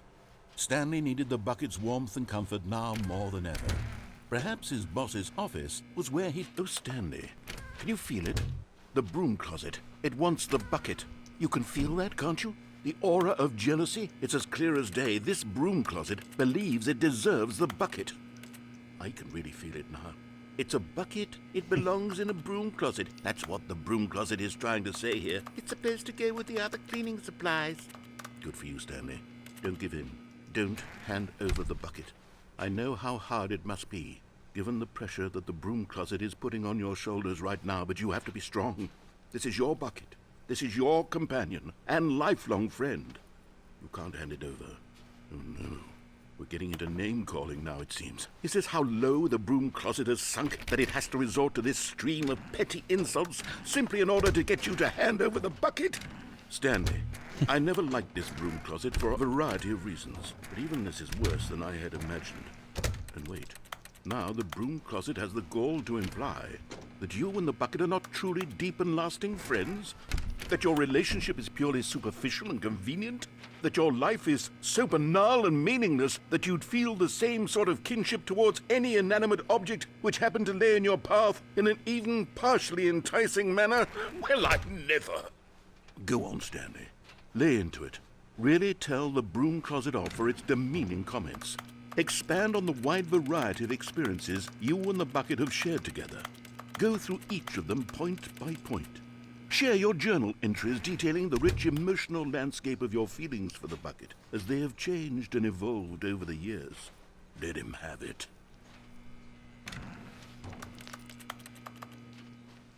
Okay. Coming to a staircase, Stanley and the bucket walked upstairs to the boss's office.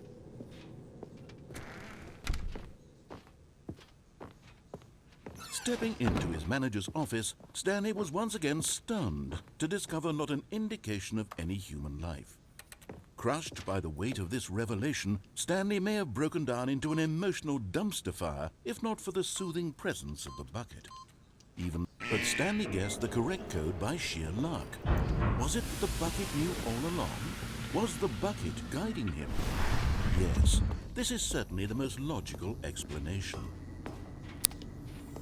You found one of them. Collectible. One of the miniature Stanley figurines. Remember, no reward for collecting all of these. Only the intrinsic there's gotta be a pleasure reward. of a job well done. there's- You can't buy that there's sort of gotta be. happiness, Stanley. God knows I've tried. So, I implore you to savor each and every moment you come Looks so across one of sad. these beautiful figurines.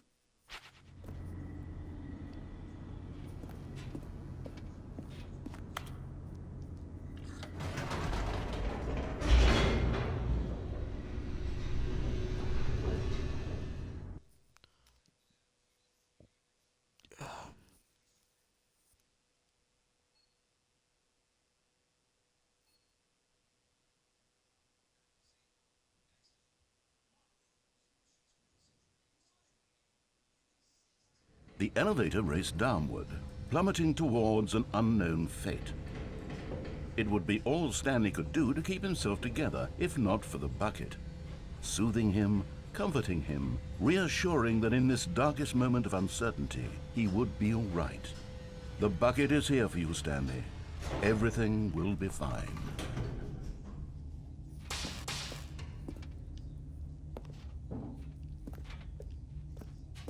Stanley and the bucket walked straight ahead through the large door that read, Mind Control Facility.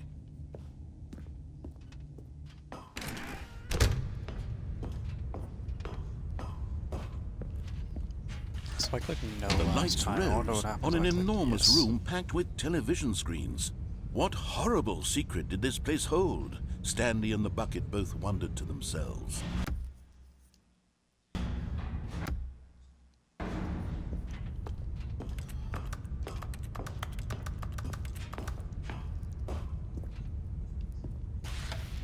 The monitors jumped to life, and Stanley nearly dropped the bucket in shock. Everyone in the office was being videotaped, monitored like guinea pigs. The bucket had never seen anything like this, and it very nearly burst into tears as Stanley cradled it gently, reassuring it that everything would be fine. Was the bucket under the mind control facility's influence as well? Had the bucket been told to do things it didn't wish to do? What kinds of things does a bucket want to do or not want to do in the first place? These questions raced furiously in Stanley's feeble mind.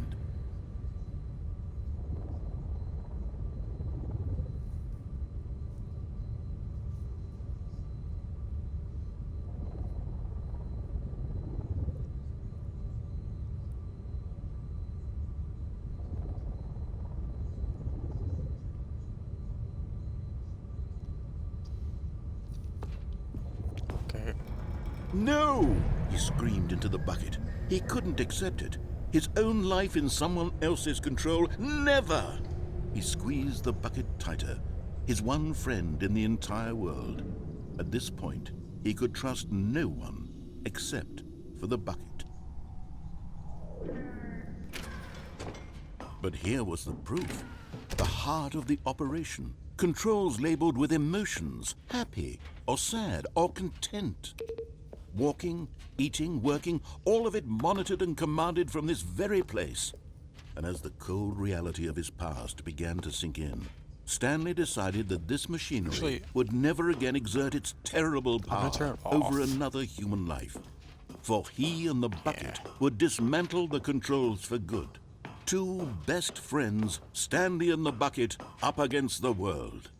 They high-fived in a really cool way, and the bucket made a sassy comment about taking down the system.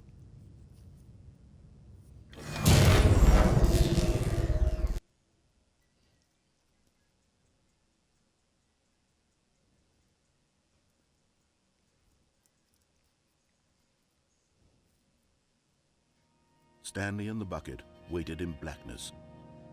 Was it over?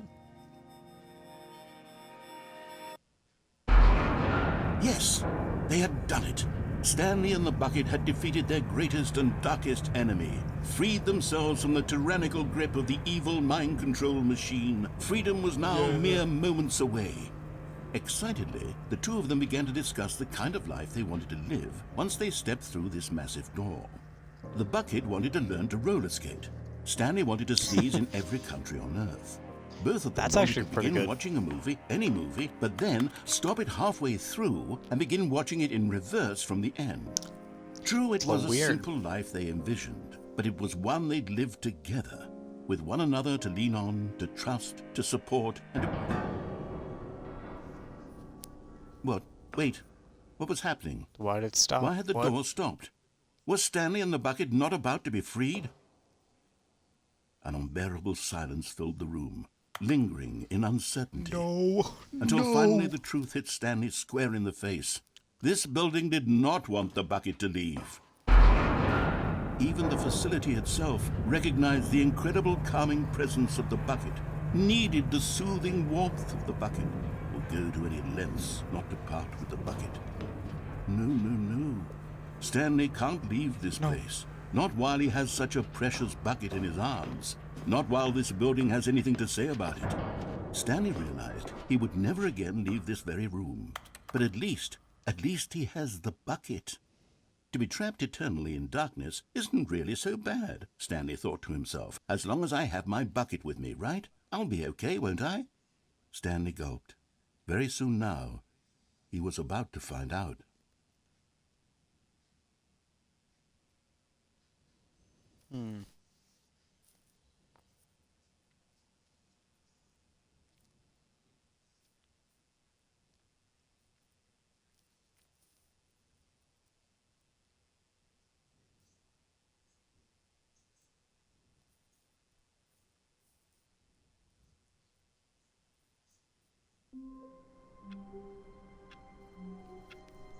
Okay. All of his co-workers were gone. What could it mean? Stanley decided to go to the meeting room. Perhaps he had simply missed a memo. Stanley lifted the bucket into his arms, and a wave of comfort rushed over him. Stanley clutched the bucket tightly to his... This was not the correct way to the meeting room. But Stanley had felt the bucket calling to him, telling him that the employee lounge was simply the place to be. And here it was. Had the bucket turned out to be correct? Was this better than the meeting room? Yes, Stanley thought to himself. Yes, perhaps it... No, never mind. The bucket was wrong. Stanley took the door on his left to go back to the meeting room. No, Said the bucket. don't go to the meeting room. Go somewhere else. The cargo lift, yes. Go there. Go to the cargo lift. Good, Said the bucket. now ride the lift all the way to the Collectible. top. There's something up there I need you to do. Stanley did not question why or how this bucket was speaking to him. It should have alarmed him, of course, because buckets can't talk.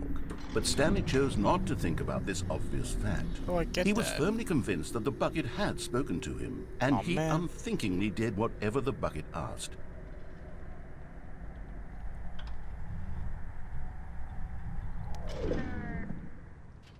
In here. Said the bucket. Go into this dark room over here. Stanley once again obeyed blindly.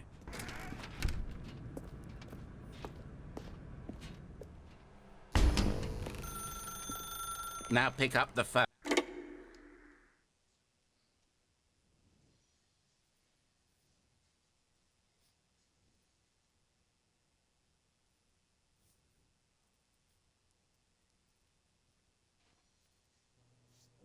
This is the sad story of a man named Stanley and his bucket. Once upon a time, I gave Stanley a bucket because I thought he was lonely and could use a friend. And then, very distressingly, he began to believe the bucket could speak to him.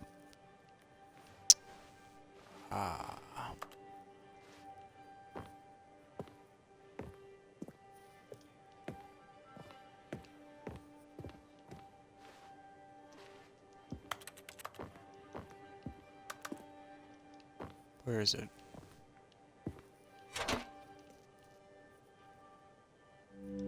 The Stanley Parable Reassurance Bucket was merely meant to provide the comforting glow of companionship. It doesn't literally talk and give you orders. Whatever Stanley is hearing the bucket say to him is just in his head. Lately, I've been concerned about him. Wouldn't you be concerned as well? To see him delusional like this, obsessing over an inanimate metal object?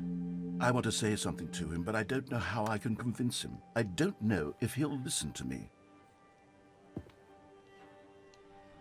Oh, I'll try anyway. Stanley, can you hear me? Listen to me. It's just a bucket. It can't think, it can't talk. All it will ever truly do for you is effectively transfer a liquid from one location to a different location. That's it. It doesn't do anything else.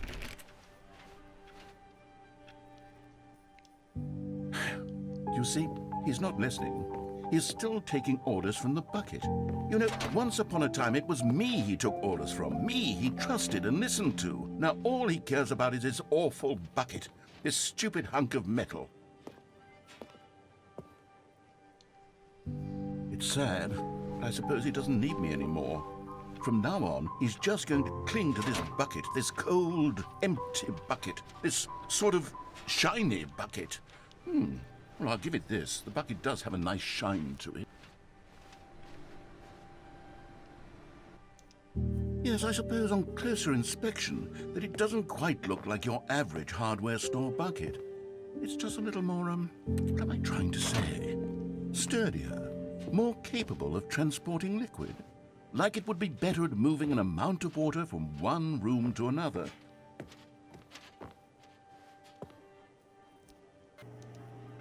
Oh my God, what am I saying? Better at carrying water from room to room. It's a bucket. It's literally just a bucket. Why do I feel some need to point out the ways in which it's so much more than just a regular bucket? Oh no, I'm having feelings for the bucket. No, no, no, no, no, no, no, no. What's going on? Why do I want to be with the bucket?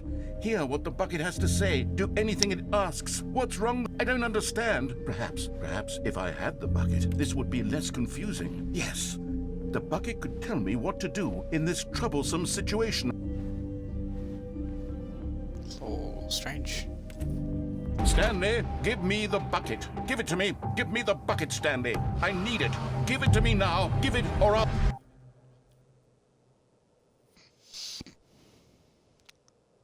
Huh.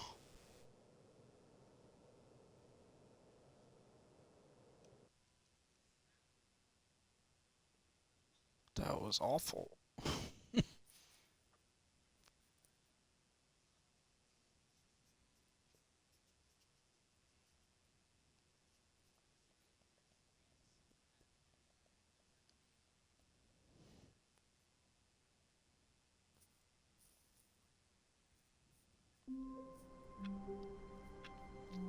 Oh.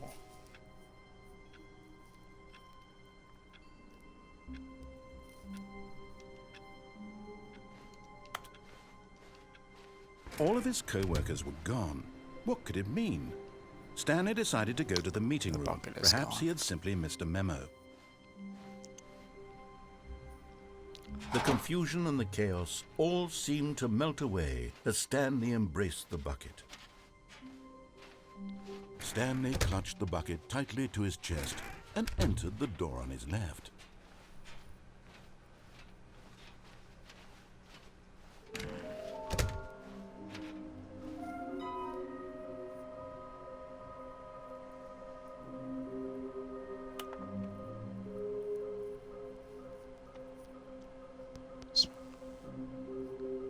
Red and blue. I know red and blue.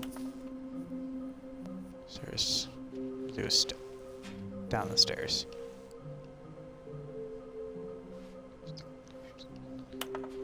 Interesting.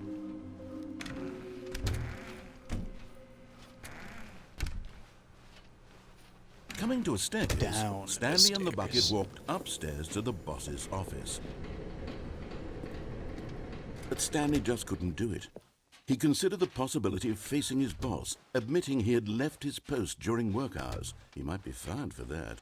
And in such a competitive economy, why had he taken that risk? All because he believed everyone had vanished? His boss would think he was crazy. And then something occurred to Stanley. Maybe, he thought to himself, maybe I am crazy. He looked down at the bucket in his arms. Am I crazy? He asked the bucket. The bucket returned his gaze, but said nothing at all. That's strange, Stanley thought. Usually the bucket is a source of guidance and wisdom for me in difficult times such as these. He held the bucket close, yet felt none of its familiar reassurance and comfort. And that's when Stanley realized, this isn't my bucket. It's just a normal, everyday bucket. Someone else's bucket, perhaps. How did I end up with someone else's bucket? This is all terribly wrong. Surely no good would come from this. Who knows what sorts of bizarre hallucinations Stanley might experience without the psychologically grounding presence of his bucket. And indeed, now he noticed that the rooms were repeating, which was, of course, very Okay. odd. And now he felt himself floating off the ground. Oh, gracious, he exclaimed. Without my bucket, I've gone truly mad. Where is it? I must find it. Far off in the distance now, he heard it, calling to him. Stanley! Stanley, it's me, the bucket. Could it truly be? He rushed forward from room to room, passing by one bucket after the next. None of them were his. None of them were his special bucket. Come to me, Stanley. Find me. He had to find the bucket. He had to return to his old friend. It was the only way to truly restore his sanity. And then suddenly, he froze dead in his tracks. He knew where the voice of the bucket had been coming from. The real bucket was inside of him all along. It was incredibly painful. Stanley doubled over in agony and blacked out.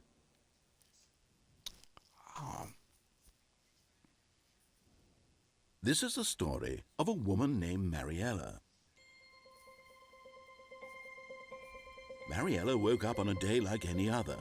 She arose, got dressed, picked up her bucket of comfort and security, and walked to her place of work. But on this particular day, her walk was interrupted by the body of a man who had stumbled through town, talking and screaming to himself, and then collapsed dead on the sidewalk. Right away, she knew what the problem was. This man had no bucket. Of course he'd gone mad. ranting and raving about a narrator describing all of his actions and how everything is predetermined and free will is an illusion and it's all just a video game, it could all have been prevented if only he'd taken his bucket with him. Perhaps he didn't even realize he'd forgotten his bucket at home in the first place. How cruel the world can be, Mariella thought, and she hugged her own bucket even tighter. But of course, she had no time for this. There were a myriad of confusing problems she would soon have to confront at work, for which her bucket would provide absolute guidance and total clarity on everything. Heck yes, she thought to herself, my life kicks ass.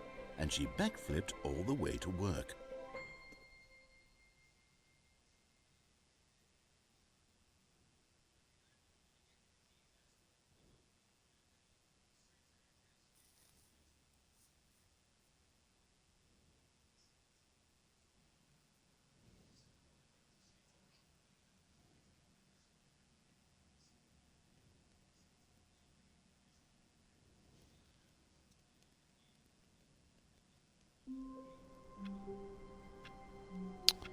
Okay. All of his co-workers were gone. What could it mean? Stanley decided to go to the meeting room. Warmth spread through Stanley's arms. With the bucket in his arms again, he was home. Stanley clutched the bucket tightly to his chest and entered the door on his left. Yeah.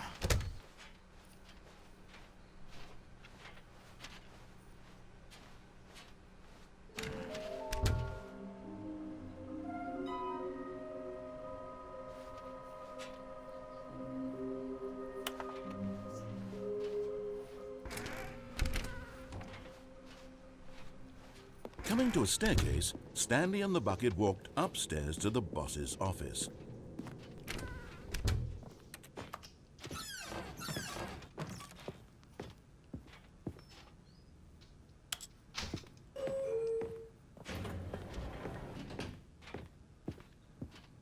Stepping into his manager's office, Stanley was once again stunned to discover not an indication of any human life.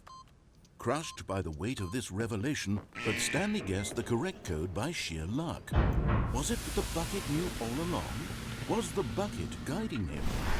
Yes, this is certainly the most logical explanation.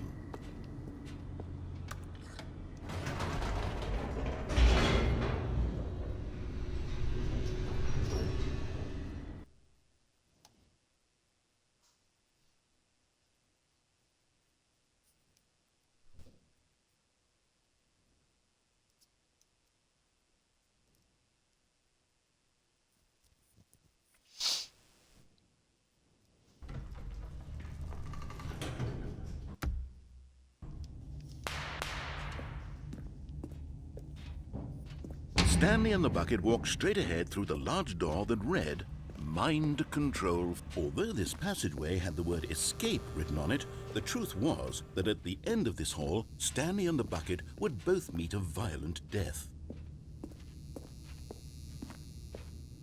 The door behind them was not shut. Stanley and the bucket still had every opportunity to turn around and get back on track. At this point, Stanley and the bucket were knowingly walking forward into a very painful death for each of them.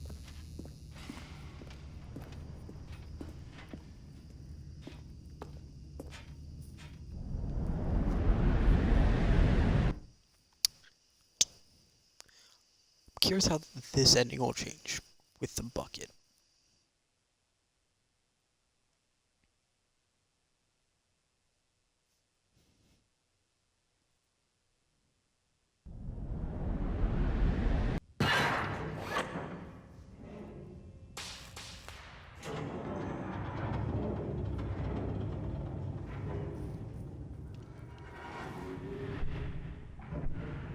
As the machine whirred into motion and Stanley and the bucket inched closer to their demise, Stanley reflected on how meaningless the bucket's warmth and comfort had turned out to be. To be sure, it puts the mind and the soul at ease to embrace the bucket, but what use is a sense of ease when you're about to be crushed to death? This is what Stanley thought to himself, and he sort of kicked himself for wasting so much time carrying a bucket everywhere. Farewell, It's gonna Stanley. stop, I think. Farewell, Stanley, cried the narrator, as Stanley and the bucket were led helplessly into the enormous metal jaws. In a single visceral instant, the bucket's life came to an end, as it was crushed violently to death. Did this happen last time? When did this happen last time? Yeah. It was a shame, the death of such a magnificent bucket. It's true that all buckets are radiant in their own way, but this one stood above the rest. It was a glorious bucket to behold.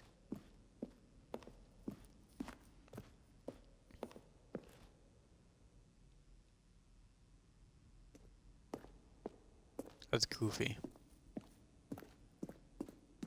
Can you see how arrogant it was for Stanley to take a bucket like this and to claim it for his own? Can you see the hubris that blinded him?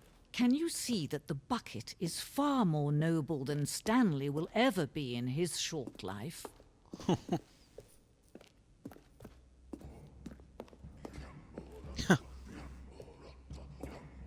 This is goofy. No man can own a bucket, and certainly not a bucket as dazzling to behold as this one. It is man who should kneel before the bucket.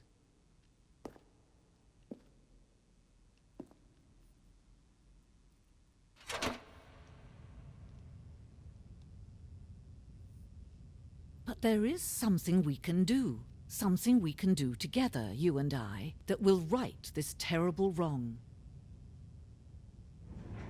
Let Stanley die. Let him be crushed by the machine. Don't reset the game. Don't give him another opportunity to run off with another beautiful bucket.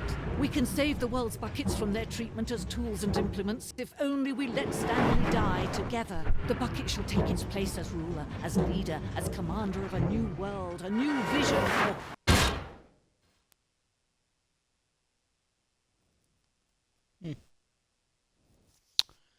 Very strange.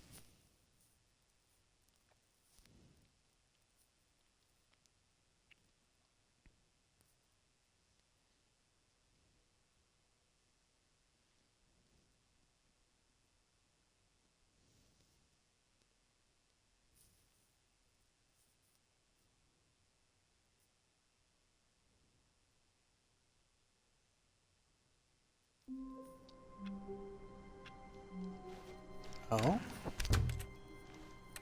Stanley picked up the bucket and smiled. He'd never be a... Stanley clutched the bucket tightly to his chest and entered the door on his left.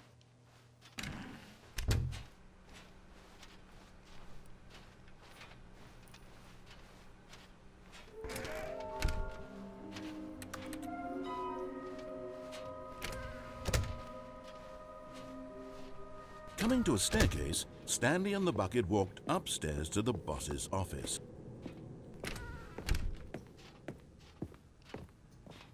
Stepping into his manager's office, Stanley was once again stunned to discover not an indication of any human life. Crushed by the weight of this revelation, Stanley may have broken down into an emotional dumpster fire if not for the soothing presence of the bucket. But Stanley guessed the correct code by sheer luck. Was it that the bucket knew all along? Was the bucket guiding him? Yes, this is certainly the most logical explanation.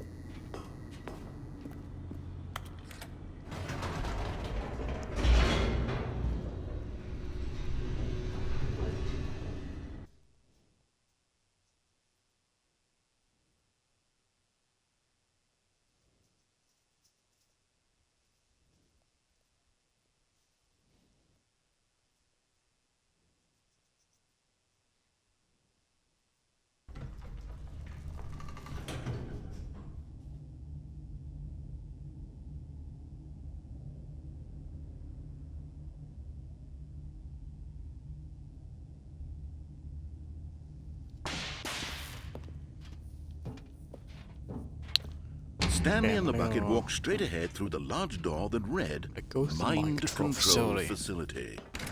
Turn it on. This time, not gonna turn it off. The lights rose on an enormous room packed with television screens. What horrible secret did this place hold? Stanley and the bucket both wondered to themselves.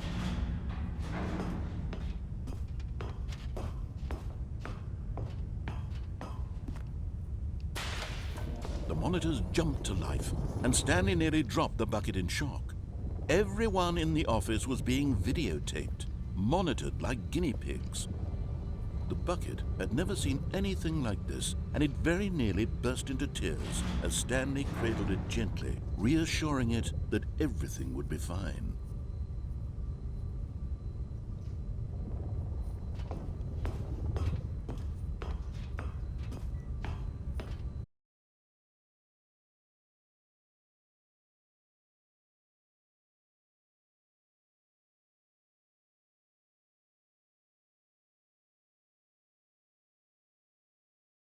Or not want to do in the first place.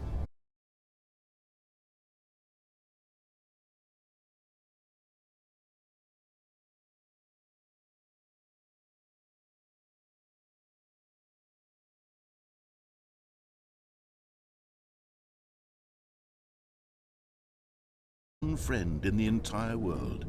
At this point, no one except for the bucket. Alright, yeah. But here was the proof. The heart of the operation. Controls labeled with emotions, happy or sad or content. Walking, eating, working, all of it monitored and commanded from this very place.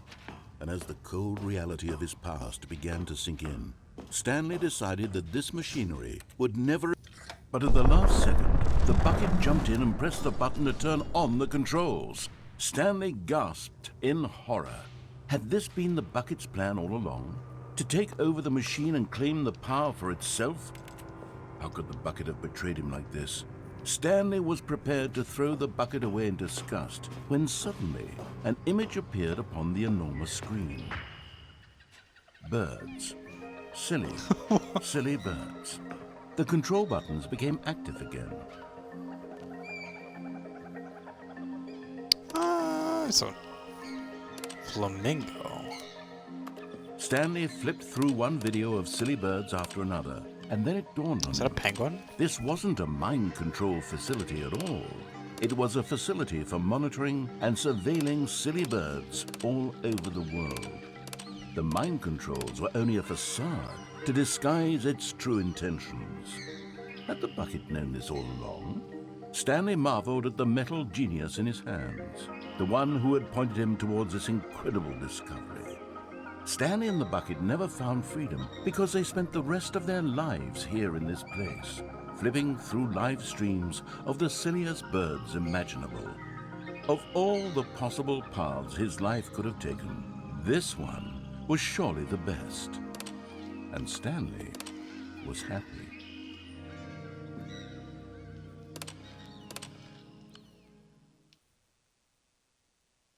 I like that.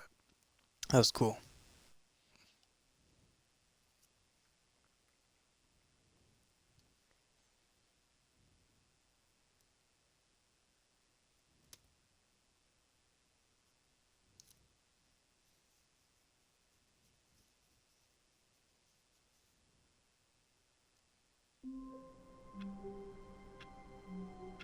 Yeah, I'm curious. Can I, like... Oh? Okay. Hopefully it's saved and everything. Oh. Oh, so it's just completely Stanley Parable 2 now. Okay. That's cool. I wanna check the achievements on this.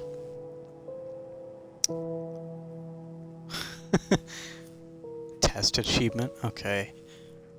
Quit the game, then restart it. Play the Stanley Parable for the entire duration of a Tuesday? Sure. Just infinite 8s. Click on door 435 times. Complete the Stanley Parable in under 4 minutes 22 seconds. That's not that bad. Set all setting sliders in the menu to all the available numbers And then, finally, don't play Stanley Parable for 10 years. Somehow, 2.3% of players have this. This game came out like last year.